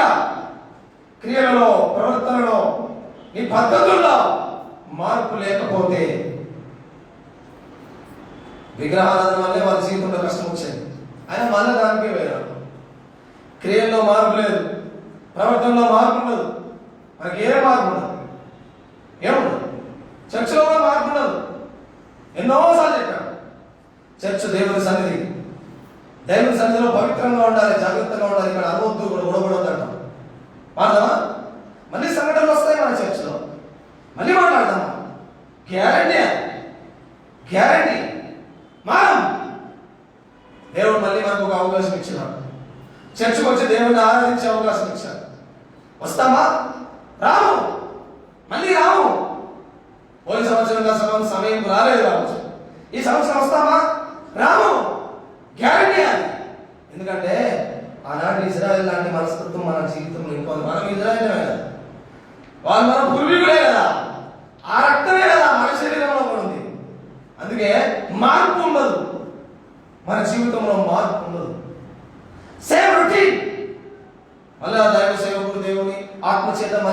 మాట్లాడతాడు. మళ్ళీ గుర్తు చేయాలి. 1వ తరగతి చదువు అయిపోయిన తర్వాత 4వ తరగతికి వచ్చిన తర్వాత ఎవరైనా మళ్ళీ 1వ తరగతి పాఠం చెప్తారా? చెప్పండి. నీకు అర్థమయ్యేటట్టు కొన్ని విషయం చెప్పడానికి చెప్తారా? సరే, చెప్పేవాడికి బుద్ధి లేదనుకో, చదువుకోవడానికి బుద్ధి ఉండదా? వాడేమన్నా ఏం సార్ 4వ తరగతి కదా, మళ్ళీ మీరు 1వ తరగతి నేర్పిస్తున్నారు సార్ అంటే, ఒకసారి చెప్పి హెచ్చరించి సరి చేసిన తర్వాత మళ్ళీ దానికి చెప్పి హెచ్చరించుకొని సరి చేయించుకునే పరిస్థితి మన జీవితంలో రాకూడదు. అయితే దేవుడు ఈరోజు మనతో మాట్లాడుతున్నాడు. మన జీవితంలో మార్పు లేకుంటే, మన ఆత్మీయ జీవితం కావచ్చు, వ్యక్తిగత జీవితం కావచ్చు, కుటుంబ జీవితం కావచ్చు, మన భక్తి జీవితం కావచ్చు, మార్పు లేకుంటే కలిగే ప్రతిఫలం దేవుడు వాక్యంలో చెప్పాడు. If you don't change in your life, you have to face consequences. ఈనాటి ధ్యానాంశం, నీ జీవితంలో మార్పు లేకపోతే దానికి తగిన ప్రతిఫలాన్ని నువ్వు అనుభవిస్తావు. దేవుడు మార్పు కోరుతున్నాడు, చేంజ్, మార్పు. మొదట మనతో మాట్లాడుతున్నాడు. అందరితో సంగతి పక్కన పెట్టి వేరే సంగతి మనకు అవసరం లేదు. నీ సంగతి ఆలోచించు. అవసరం మారకపోతే నీకు ఎందుకు? దేవుడు చెప్పిన మాటలన్నీ వాడికి వస్తాయి, వాక్యంలో చెప్పినా. నువ్వు మారతావా లేదా? So God wants to change in our life. మార్పు చెందిన జీవితాన్ని దేవుడు మన జీవితంలో కోరుతున్నాడు. God wants us to change. ఇశ్రాయేలు యెహోవా దృష్టికి దోషులైనందున రాశాడు. దోషులైనందున. ప్రియమైన దేవుని బిడ్డలారా, ప్రభువు మనతో మాట్లాడుతున్నాడు. ఒకవేళ గత జీవితంలో దేవునికి ఇష్టంగాని జీవితాన్ని మనం జీవించి దేవుణ్ణి బాధ పెట్టి దేవునికి ఆయాసకరంగా అనేది ఒకవేళ మనం కలిగి ఉంటే ఆ జీవితాన్ని దేవుడు మార్చుకోవడానికి కోరుతున్నాడు. ఇజ్రాయెల్ మార్చుకోలేదు. అది సేమ్ కంటిన్యూషన్ అయింది. 2019 అయిపోయింది, 2020 అయిపోయింది, 2021 వచ్చింది. Same continuation. మన ఆత్మీయ జీవితంలో అదే ప్రవర్తన, పాత ప్రవర్తన. మన వ్యక్తిగత జీవితంలో అవే క్రియలు, అంటే అవే పనులు. ఏం చేశామో అవే చేస్తాం. ఆత్మీయ జీవితంలో అదే అలవాటు, అదే అలవాటు. వాళ్ళ ఆత్మీయ జీవితంలో పక్కకు తిరిగి విగ్రహాలను పూజించారు. ఒకవేళ దేవుడు మనతో మాట్లాడుతున్నాడు. ఒకవేళ నువ్వు నిజంగానే ఏదో గుడికి వెళ్ళి ఎక్కడికో వెళ్ళి విగ్రహాన్ని నేను పూజిస్తానే కదా, ఇజ్రాయెల్ లాగా లేదు కదా అనుకోవచ్చు. ఒక ఆదివారం చర్చికి రాలేదంటే ఆ రోజు విగ్రహారాధికులేదు, ఇంకా ముచ్చటలేదు. ఏంటిదా విగ్రహం? నీ పని విగ్రహం, మీ పెళ్లి విగ్రహం, నీ సమస్య విగ్రహం,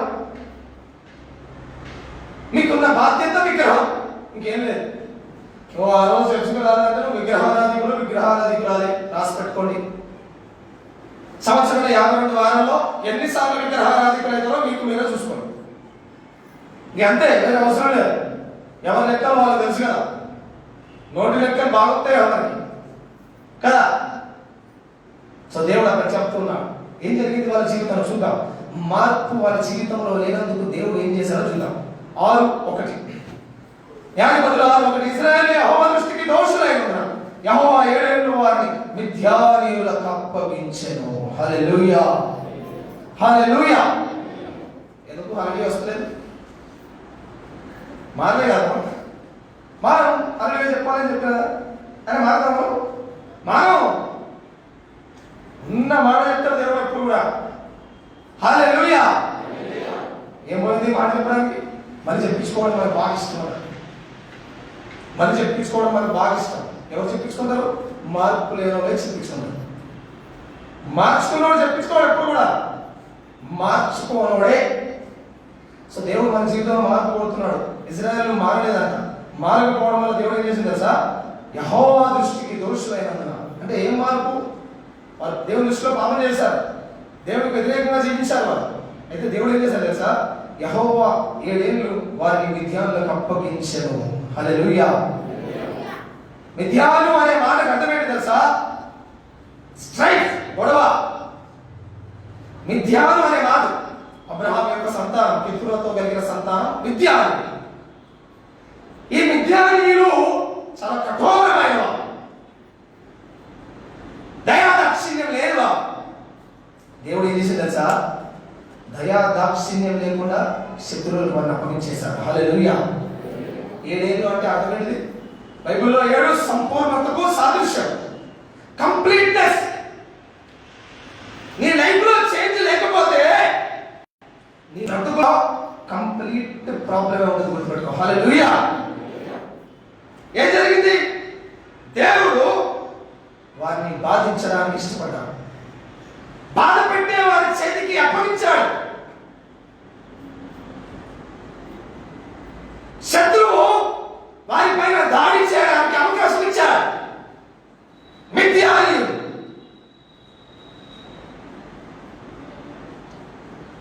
ప్రభు మాట్లాడుతున్నాడు. ఇంకొక థాట్ లేదు దేవుడి దగ్గర, ఇంకొక క్షణం కూడా ఆలోచించలే. దేశం 40 సంవత్సరాలు నెమ్మదిగా ఉండేది. పైన లాస్ట్ లైన్ లో అయిపోయిన తర్వాత కొత్త సంవత్సరం అడుగుపెట్టారు. మళ్ళీ సేమ్, నో చేంజ్. దేవుడు ఏం చేశాడు? ఇమ్మీడియట్ గా అక్కడున్న శత్రువైన మిద్యానీయులకు ఇజ్రాయెల్ని అప్పగించేశారు. మిద్యాను అనే మాటకు అర్థం బాధ పెట్టువారు, గొడవ పడేవారు, వేదన. వాళ్ళు ఏం చేశారు? ఇజ్రాయెల్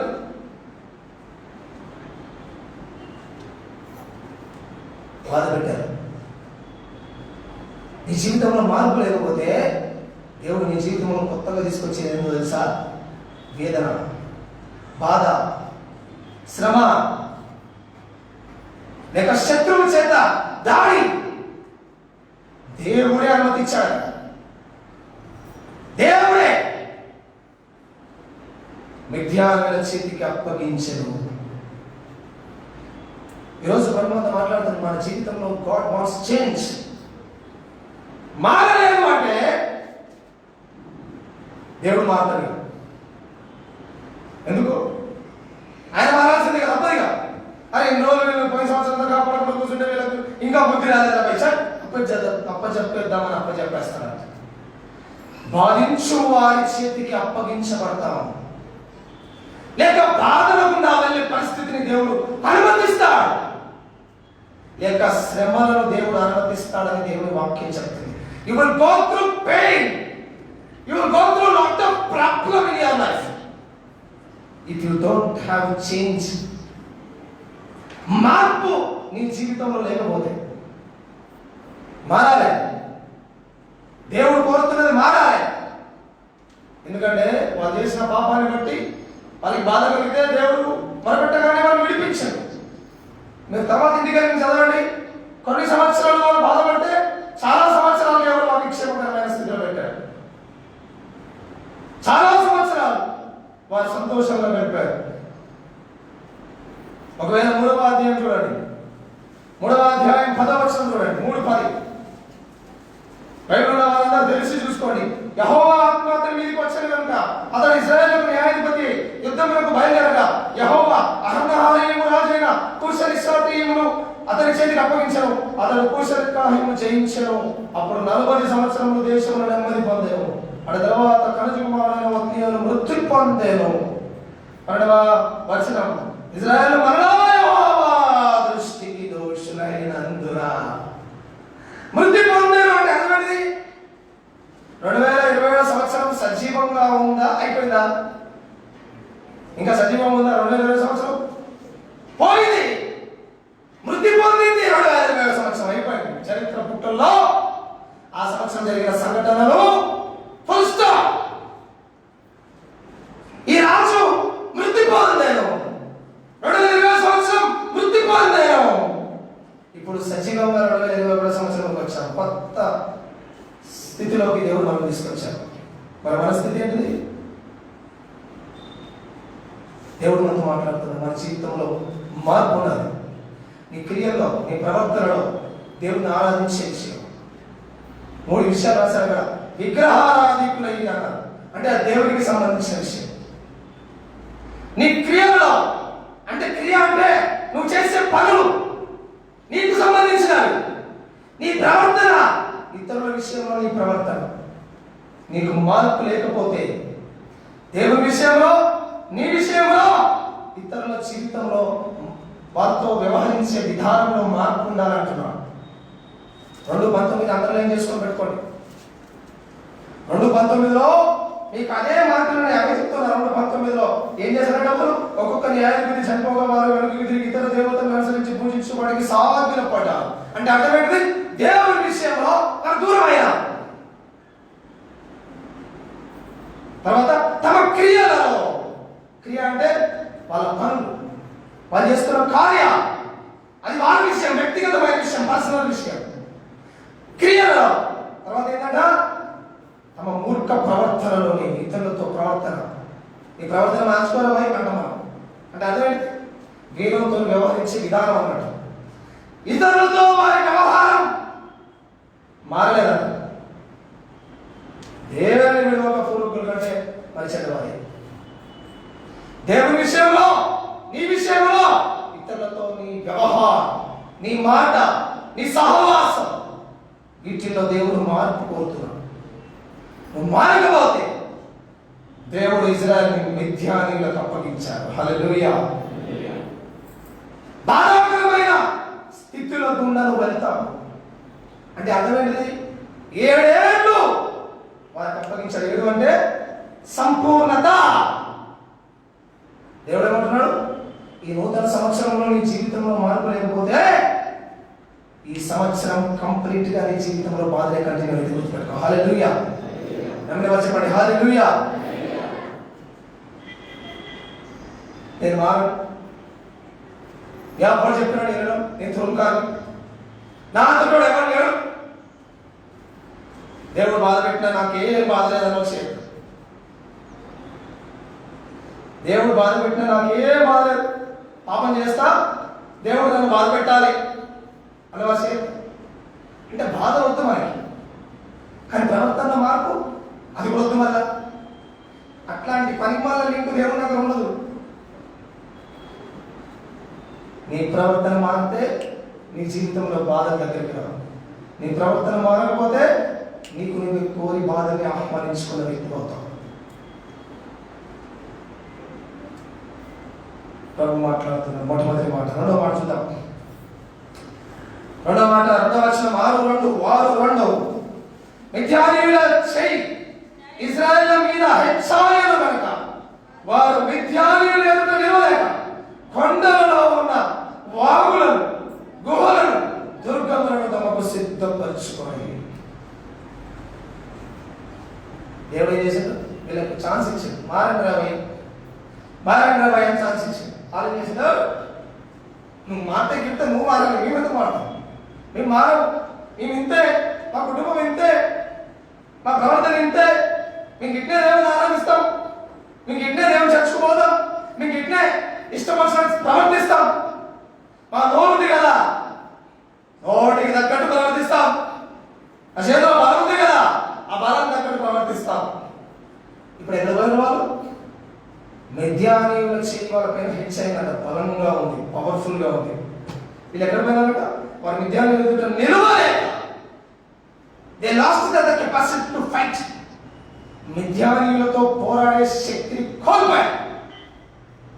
నిలవలేక కొండలలో ఉన్న వాగులను, గుహలను, దుర్గములను తమకు సిద్ధపరచుకుంది. వాగులు, గుహల్లో సిద్ధపరచుకున్నారట, వాళ్ళు జాగ్రత్త పెట్టుకున్నారట. ఈ మిథ్యానీయులు వచ్చి వాళ్ళు బాధ పెట్టే బాధ భరించలేక వాళ్ళు ఎక్కడ పోయారు తెలుసా, కొండ గుహలో పోయారు. గుహలో ఏం చెప్తాం, గుహ ఎందుకు, దాచుకోవడానికి బాధలేక, దోచుకున్న దాచుకోవడానికి కాదు. అన్ని వదిలిపెట్టి సిటీలో మంచి ప్లాట్లు, మంచి ప్లేస్ అవి కాదు కోరుకున్నారు వాళ్ళు. సిటీ అవతల ఈ మిథ్యానీయులు ఇక్కడ రాడు అని తెలుసుకునేంత స్థితిగా తమను తాము బంధించుకునే స్థితిలో వెళ్ళిపోయారు. హల్లెలూయా. If you don't change, you will go to prison or imprisonment. Imprisonment అంటే అర్థమైనది తమను తాము బంధించుకునే స్థితిలో పెట్టేశాడు దేవుడు. హల్లెలూయా. బంధకాలు పెట్టేశాడు. ఎక్కడికో తీసుకుపోయి ఎవ్వడు కనబడిన చోట్ల దాచుకునే స్థితిని పెట్టాడు దేవుడు. స్వేచ్ఛ లేదు, స్వాతంత్రం లేదు, అందరితో కలిసి తిరిగే పరిస్థితి లేదు. ఏం చేయబడిందంట? మొట్టమొదట దేవుడు వారిని శ్రమను పాలు చేశాడు, లేక బాధించాడు, లేక శత్రువుకు అప్పగించాడు. రెండోది ఏం చేశాడు? దుష్టుడు బలంగా వాళ్ళ పైన పనిచేశాడు. వెళ్ళి దాచుకుంటున్నాడ. ఆ స్థలములను సిద్ధపరుచుకున్నారట వాళ్ళు. ఇక మనం వీళ్ళతో పోరాడలేము, మన పని అంతే, ఇక అయిపోయింది. ఇక మనం ఏంటి, మనం బతికించుకోవడానికి, బతికి బయటపడడానికి వెళ్ళి దాచుకున్నారట. హల్లెలూయా. వాళ్ళ ఎదుట నిలువలేక. జాగ్రత్త, మన జీవితంలో మార్పు లేకపోతే దేవుడు నిన్ను బంధకాల్లో పెడతాడు, గుర్తుపెట్టుకో. హల్లెలూయా.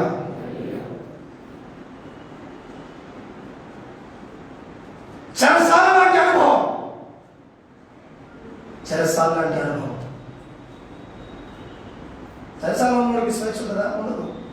ఆయన కుటుంబంతో ఉండే అవకాశం ఉంటుందా? ఉండదు. మంచిగా పండుగ పబ్బానికి అన్ని తినే ఉంటుందా? ఉండదు. మంచి కొత్త బట్టలు వేసుకునే అవకాశం ఉంటుందా? ఉండదు. అలాంటి అనుభవం కూడా మనం వెళ్తామని అర్థం. హల్లెలూయా. నీ జీవితంలో సంతోషం దూరం అవుతావు. విద్యాలయంలోంచి హెచ్చాయను కనుక. ఇలాంటి సంఘటనే ఒకటి ప్రకటన గ్రంథంలో ఉంటుంది. ఇలాంటి సంఘటనే ఒకటి ప్రకటన గ్రంథంలో ఉంటుంది. చూద్దాం. 6వ అధ్యాయం, ప్రకటన గ్రంథం 6వ అధ్యాయం 15వ వచనం. ప్రకటన గ్రంథం 6వ అధ్యాయం 15వ వచనం, పేజ్ నెంబర్ 232. ప్రకటన గ్రంథం 6వ అధ్యాయం 15వ వచనం. 6:15.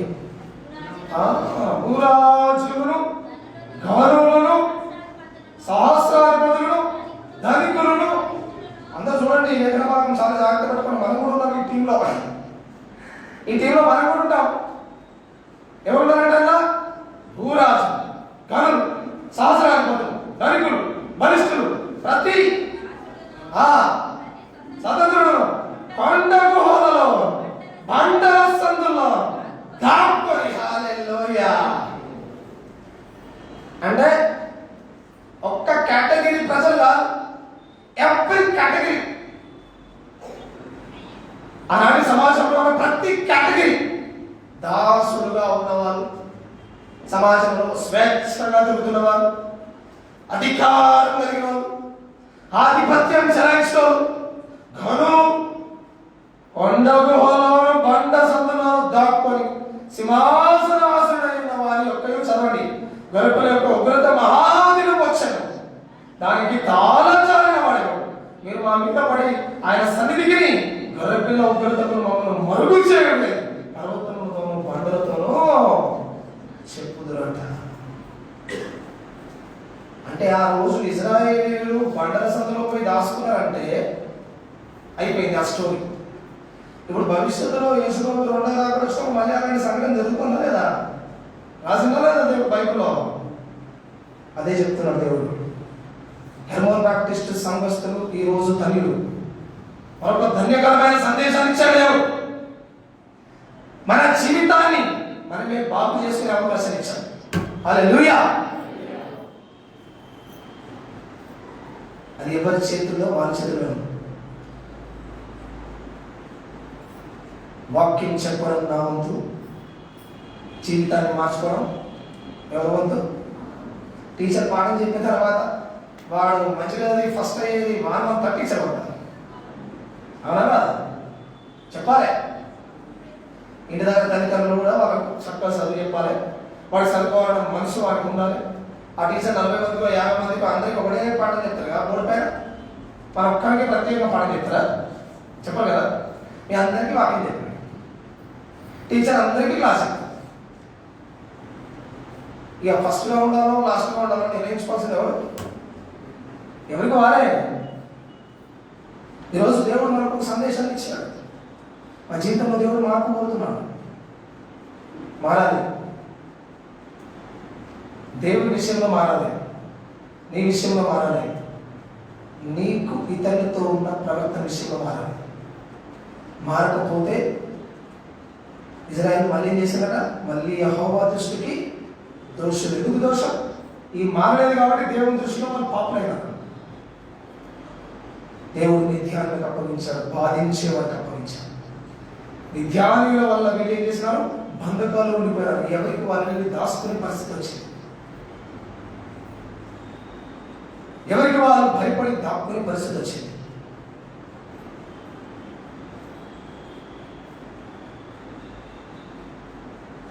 ఇది రెండవ కారణం. మూడవ కారణం చెప్పి ముగిస్తాను.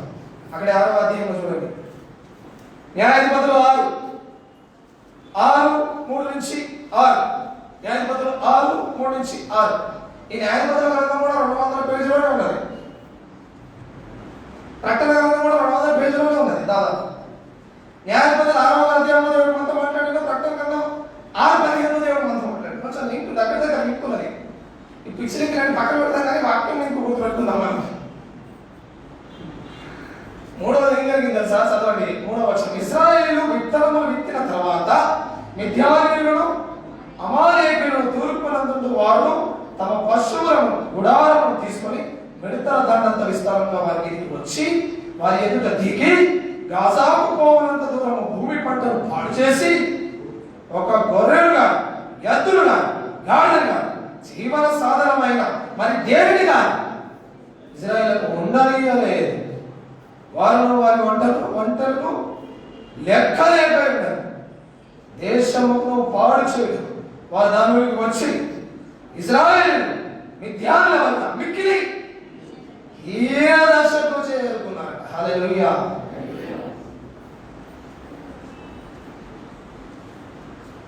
చాలా జాగ్రత్తగా గమనించండి. దేవుడు ఎక్కడ దాకా వాళ్ళ సంగతి చూసి తెలుసా? మొట్టమొదటిగా బాధించే వారికి అప్పచెప్పడమే కాదు, వాళ్ళని తీసుకెళ్ళి బంధకాలు పెట్టడమే కాదు, మూడోది ఏం చేసింది తెలుసా? వాళ్ళని కంప్లీట్గా బలహీనంగా చేసి పడేసింది. హల్లెలూయా. బలహీనం చేసి పడి. ఇంగ్లీష్లో ఏముంటుందంటే మిక్కిలి హీన దశ అంటాడు. చాలా లీన్ ఇన్కాపబుల్ సిచ్యువేషన్ అంటాడు. అంటే అర్థం ఏంటంటే ఎక్కడికైనా మనం ఒక తాడు పైకి వేసి దాన్ని పట్టుకొని పై దాకా పోయాం అనుకోండి, ఎట్లా అట్లా పైకి పోతే తాడు పట్టుకొని పైకి పోతే పైన పడతాం. తాడు కొసకే ఉన్నాం అనుకోండి, కింద చూస్తే పెద్ద లోయ ఉందనుకో. ఎందుకట? వాడు పైకి వెళ్ళడానికి చాలా కష్టం, వెళ్ళలేడు. దేవుడు వాళ్ళని ఆ తాడు కొస కింద పెట్టినాడు. హల్లెలూయా. ఆ ఇంగ్లీష్లో హీన దశ అనే మాటకు అర్థాలు ఏమొచ్చాయంటే తాడు కొస్సలో వారిని పెట్టాడు, చివరిలో వారిని పెట్టాడు. ఇక వారు పైకి ఎక్కలేనటువంటి సిచ్యువేషన్. వాళ్ళ పంటను పాడు చేశారట, వాళ్ళ సంపదను పాడు చేశారట, వాళ్ళ పశువులను పాడు చేశారట. ఆఖరికి వాళ్ళ సంగతి ఎట్లా చూసారో తెలుసా? వీళ్ళు హీన దశ, పవర్టీ, పవర్లెస్. మొట్టమొదటిగా ఇజ్రాయెల్ జీవితంలో పెయిన్ ప్రాబ్లమ్ దేవుడు అనుమతించాడు. రెండవది ప్రిజన్ లాంటి అనుభవాన్ని ఇచ్చాడు. మూడవది పవర్లెస్ గా చేశాడు, లేక పావర్టీ సిచ్యువేషన్ తీసుకొచ్చాడు. ప్రభు మనతో మాట్లాడుతున్నాడు. బాధించే స్థితిలో వారిని పెట్టాడు, బంధకాలను దేవుడు వారిని పెట్టాడు, వాళ్ళని మిక్కిలి బలహీనంగా చేసేసాడు.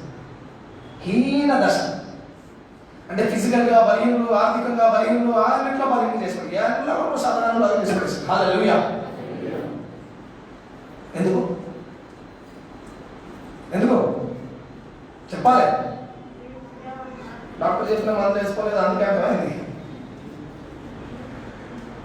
దేవుని దృష్టిలో మనము మారనందుకు, మార్పు చెందనందుకు. ఇజ్రాయేలు యెహోవా దృష్టికి దోషులైనందున కనుక. ఏదా దోషం? దేవుని పక్కన పెట్టి విగ్రహారాధన చేసే దోషం, వ్యక్తిగత జీవితంలో మార్పు లేని దోషం, ఇతరులతో, ఆత్మీయులతో, బంధువులతో, స్నేహితులతో సత్సంబంధాలు, సమాధానం, సహవాసం, ప్రవర్తన, మార్పు లేనటువంటి జీవితం. దేవుడు అవకాశం ఇచ్చుకుంటూ వచ్చాడు. ఒక న్యాయాధిపతిని పంపించాడు. న్యాయాధిపతి వాడి మీద కాలం మన బాగానే ఉంది, వాడు పోయిన తర్వాత మన బాగానే ఉంది. ఇంకో న్యాయాధిపతి వచ్చాడు, వాడి మీద కాలం మంచిగా ఉంది, వాడు పోయిన తర్వాత పాట. సో ప్రతి సంవత్సరం మనం అట్లే అనుకుంటాం. మరో సంవత్సరం రాగానే మళ్ళీ సేమ్ పాత వాటి, పాత పద్ధతులు, పాత జీవితం, పాత బ్రతుకు. తిరిగి అనే మాట రాశారు 2వ అధ్యాయం 19వ వచనంలో. ఒక్కొక్క న్యాయాధిపతి చనిపోగా వారు వెనకకు తిరిగి అంటే గత జీవితంలోనికి మళ్ళీ వెళ్ళిపోయారు, గత బ్రతుకులోకి మళ్ళీ వెళ్ళిపోయారు, గత పాపంలోకి మళ్ళీ వెళ్ళిపోయారు. ఒకవేళ నూతన సంవత్సరంలో ఎవరు కొత్త తీర్మానం తీసుకొని ఉండొచ్చు, మనం వ్యక్తిగతంగా నలుగురు చెప్పకపోవచ్చు. కానీ 10 రోజుల తర్వాత మళ్ళీ వెళ్ళిపోతాం అనుకుంటాం. కానీ అది కొన్ని నెరవేరవు, అని వెళ్ళిపోతాం వెనక్కి. పోయిన వారు ప్రార్థన గురించి చెప్పాడు కదా అయ్యారు, ఏమి ఖచ్చితంగా ప్రార్థన చేస్తా అనుకుంటాం మనం. రోజుకి 5 నిమిషాలు, వారం అయిన తర్వాత ఇప్పుడు పోయిన వారు ఏం చెప్పినా కూడా గుర్తులేదు. నేను చెప్పిన వాటి కూడా గుర్తుకొస్తుంది. పోయిన వారు అబ్రహాం గురించి చెప్పిన ప్రార్థన గురించి కరెక్ట్గా గుర్తుకొస్తుంది. అంటే మనం మర్చిపోతాం, మన తీర్మానం మీరు కాకపోతుంది. No change. హెర్మన్ బాప్టిస్ట్ సంఘానికి దేవుడు జ్ఞాపకం చేస్తున్నాడు. దేవుడి ప్రజలైన ఇజ్రాయెల్ని దేవుడు విడిచిపెట్టలేదు, మనల్ని కూడా దేవుడు విడిచిపెట్టలేదు. మనం ఆయన ప్రజలమే. ఎందుకు విడిచిపెట్టలే? దేవుడు కోరుకున్నట్టుగా మార్పు లేదు ఇజ్రాయేల్ జీవితంలో. బలహీనులుగా చేసేసారు దేవుడు. హీన దశకు చేరుకున్నారంట. హీన దశ, బలహీనమైన స్థితి. ఈ 3 మాటలు రాసుకోండి, మీ బైబిల్లో రాసుకోండి, మీ బుక్లో రాసుకోండి. డిసెంబర్ 31వ తారీఖు మీ జీవితాన్ని పరిశీలించుకోండి. టిక్కేసుకోండి అంతే. ఈ 3 టిక్కులు పడ్డాయంటే నీ జీవితంలో మారలేదన్నమాట. టిక్కులు పడలేదంటే మారలేదు అంతే. ఇంకేం చెప్పాల్సిన పని లేదు. 7 సంవత్సరాలు వారికి అప్పగించారు. 7 అనేది సంపూర్ణతకు సాదృశ్యం. కంప్లీట్గా రాబోయే కాలం నీ జీవితంలో you will face problems are pain in your life అంటున్నాను. విద్యానం అంటే గొడవ, ఆందోళన, బాధ. నా కుటుంబంలో ఆందోళన, బాధ, వేదనలు ఉంటాయంటున్నాను. శ్రమ ఉంటుంది అంటున్నాను. మార్పు లేకపోతే. రెండవది వారు కొండ గుహలోకి వెళ్ళి స్థిరపరచుకోండి. నాస్త్రం అనుకుంటారు. ఉన్న స్థలాలు, బిల్డింగ్లు, ఇల్లు అయిపోయినట్టు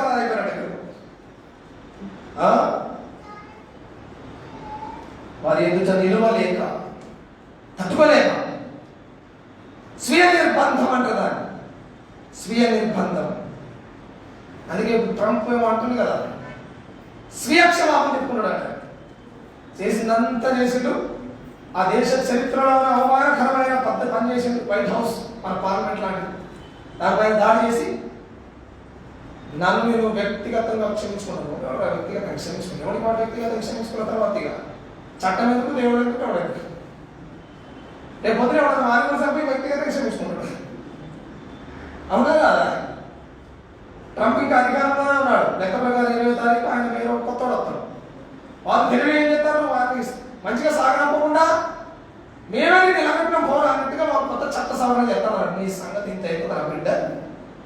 చట్టం పైన, ఈ ప్రభుత్వం పైన వీళ్ళు దాడి చేస్తావు అని కొత్త ప్రభుత్వం వాళ్ళు ఇప్పుడు ఏం చేస్తారు, కొత్తగా మీటింగ్ పెట్టుకొని ఒక చట్టం తీసుకొచ్చి మీరు ఉడవిగిన పోవాలంటున్నారు. ఆ నాలో ఏదో వాడేపోయింది అసలు. వీళ్ళు స్వీయ నిర్బంధం చేస్తున్నారంట.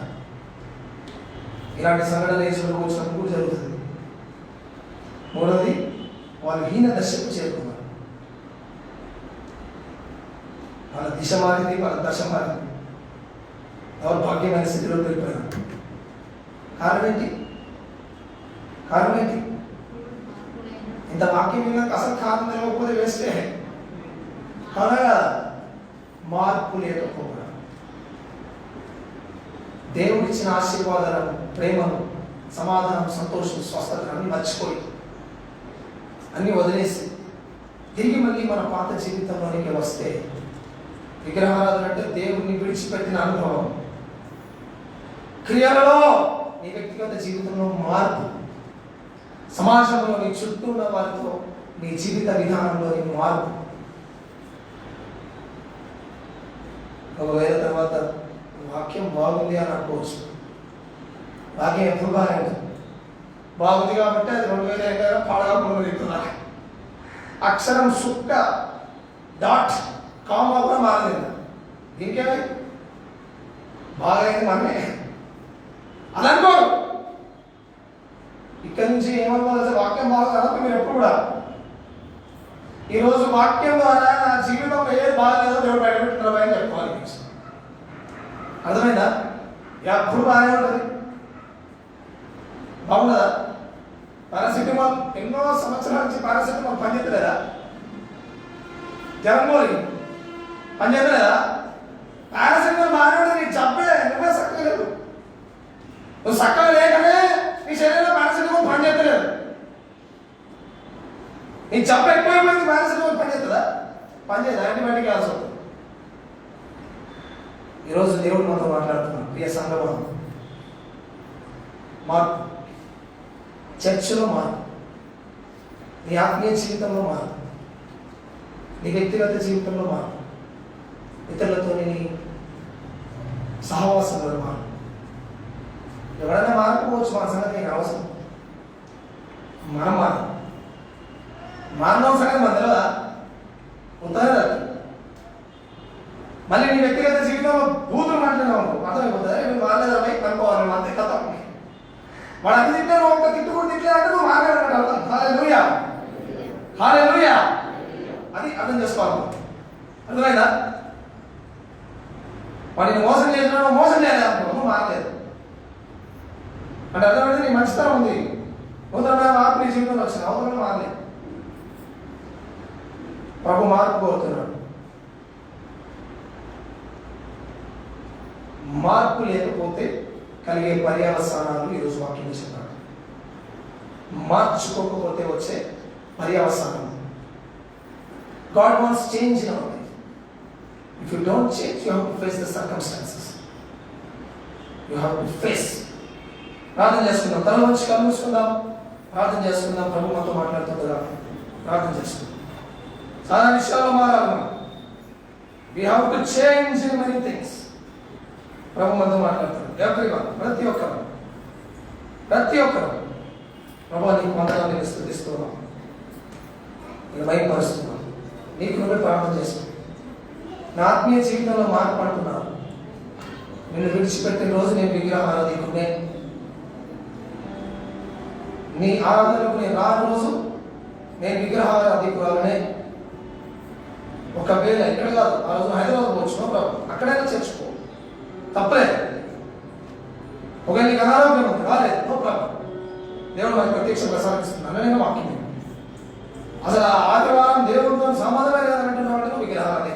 విగ్రహారాధికుడే. ప్రభు మనతో మాట్లాడుతున్నాడు. రెండవది, ఇజ్రాయేలు మారకపోతే దేవుడు వాళ్ళని బాధించి వాళ్ళని అప్పగించాడు. స్త్రీ నిర్బంధంలోకి వెళ్ళిపోయారు, వాళ్ళు బంధకాలంలోకి వెళ్ళిపోయారు. ఇంప్రిజన్మెంట్. మూడవది, వారి జీవితంలో పవర్టీ వచ్చేసింది. పవర్లెస్. పవర్ఫుల్ ఉన్నవారు పవర్లెస్ అయిపోయారు, నో పవర్. మూడవది, వారి బలహీనత వచ్చేసింది. ప్రభు నూతన సంవత్సరం ఇచ్చారు. పాత సంవత్సరం అయిపోయింది, గడిచిపోయింది, చచ్చిపోయింది. కొత్త సంవత్సరం మీరు మాకు ఇచ్చారు. మార్పు ఉందా మా జీవితంలో? ఆత్మీయ జీవితంలో మార్పు ఉందా? చర్చికి టైంకి వస్తున్నామా? ఎందుకంటే 2 నెలల నుంచి మాకు అవకాశం ఇస్తున్నారు. చర్చికి రాగలుగుతాం, ఎందుకంటే కరోనా టైంలో కొంత ఇబ్బంది అయింది. పోయిన సంవత్సరం మేము నీ ఆరాధన ఎట్లా వచ్చాం? మరి ఈ సంవత్సరంలో మారుతున్నామా? లేక పోయిన సంవత్సరం ప్రార్థన ఎంత చేసుకున్నాం, ఇప్పుడు ఎంత చేసుకుంటున్నాం? పోయిన సంవత్సరం నీకు ఎంత కనిపించినాం, ఇప్పుడు ఎంత కనిపిస్తున్నాం? అంతేనా? 10 ఇచ్చేవారు 10, 50 ఇచ్చేవారు 50, 100 ఇచ్చేవారు 100, 1000 ఇచ్చేవారు 1000. మార్పుందా? ఆత్మీయ జీవితంలో మార్పు. రెండోది, వ్యక్తిగత జీవితంలో నీ క్రియలు, నీ పనులు మార్పు. You have to change your personal life. మూడవది, you have to change your public life. ఇతరులతో నీ ప్రవర్తన. దేవుడు మనతో మాట్లాడుతున్నాడు. Thank you Jesus. అయితే మార్చుకోమని చెప్తున్నాను. మారకపోతే ఏం జరిగింది? ఇశ్రాయేలుకు బాధ, వేదన, కష్టం వచ్చింది. మా జీవితంలో అది వచ్చేస్తుంది. మారాలి. ఓకే, నువ్వు మంచి వ్యక్తివే కావచ్చు, నేను బాధ పెట్టేవాడు ఉండొచ్చు, అయితే మనం మెచ్చుకోవద్దు. తిట్టేవాడు తిట్టని, కొట్టేవాడు కొట్టని, మోసం చేసేవాడు మోసం చేయ, నువ్వు చేయి. నీ ప్రవర్తన సంబంధం. Thank you Jesus. శ్రేష్టమైన మాట మాకు వినిపించాం. లేకపోతే పర్యవసానం. ఈరోజు నీ వాక్యం తర్వాత మాట్లాడాలి. పరిశుద్ధుడా నీకు వందనాలు. నేను స్తుతిస్తున్నాను. నీ వాక్యం ఎప్పుడూ గంభీరమైనది. నీ వాక్యం ఎప్పుడూ ఘనమైనది. నీ వాక్యం ఎప్పుడు మమ్మల్ని బలపరిచేది. నీ వాక్యం ఎప్పుడు మమ్మల్ని బాగు చేసేది. ఈ ఒక్కరోజే వాక్యం బాగుండదు, ఈ ఒక్క సంవత్సరం బాగుండదు, ఎప్పుడు నీ వాక్యం బాగానే ఉంటుంది. బాగలేని మేము అది గుర్తించాలి. అది గుర్తించి నేను ఎక్కడ బాగలేనో అక్కడ నీ వాక్యాన్ని నేను ఉపయోగించుకోవాలి. నా కుటుంబ వ్యక్తులతో నా ప్రవర్తన ఎలా ఉంది, నా వ్యక్తిగత జీవితంలో నేను ఎలా ఉన్నాను, దేవునితో నా సంబంధం ఎలా ఉంది. మీరు మాతో మాట్లాడినందుకు వందలు. కానీ ఇది ఎవరికి వారు చేసుకోవలసిన మాట. ఒకరు చెప్పడం వల్ల కాదు, చెప్పిందే మళ్ళీ చెప్పాల్సి వచ్చినటువంటి అర్థం ఏంటిది? మారలేదని అర్థం. ఇక మేము మళ్ళీ చెప్పించుకోము ప్రభు, మారుతాం. ఎస్, ఈ మాట గుర్తుపెట్టుకుంటాం. మారకపోతే భయంకరమైన పరిస్థితులు ఉన్నాయి. మారకపోతే విద్యాను లాంటి శక్తులు వస్తాడు, వాని పని బాధించడమే. మారకపోతే ఎవరికి వాడు బద్ధకాలకు వెళ్ళిపోతాడు, సమాజంలో ఉండలేని పరిస్థితి. మారకపోతే హీన దర్శనం వెళ్ళిపోతాడు. Thank you Jesus for your wonderful word. ఈ అద్భుతమైన మాటల కొరకే నీకు మాత్రం. అయితే ఇజ్రాయెల్ జీవితంలో ప్రతి సంవత్సరం ఇది ఒక స్టోరీ అవుతుంది. చాలా మంది జీవితంలో ప్రతి సంవత్సరం ఒక స్టోరీ. నో చేంజ్, మారు. అయితే ఈరోజు అంటున్నారు మీరు మారండి. మార్పు లేకపోతే పర్యవసానం అనుభవించాలి. Thank you master. ఈ మాటలు చేద్దాం బలపరచడానికి వందనాలు చెల్లిస్తూ మేము మారి నిన్ను మహిమపరిచే స్థితిలోకి వచ్చేందుకు సహాయం చేయాలి. యేసు నామమున ప్రార్థిస్తున్నాము తండ్రి, ఆమేన్. హల్లెలూయా. మంచిది. సమయంలో దేవునికి మనం కానుకలు సేకరించుకుందాం. వేరే పాట పాడదాం. కొన్ని సంవత్సరాల క్రితం మనం పద్ధతిని పాటించుకున్నాం. మొదటి ఆదివారం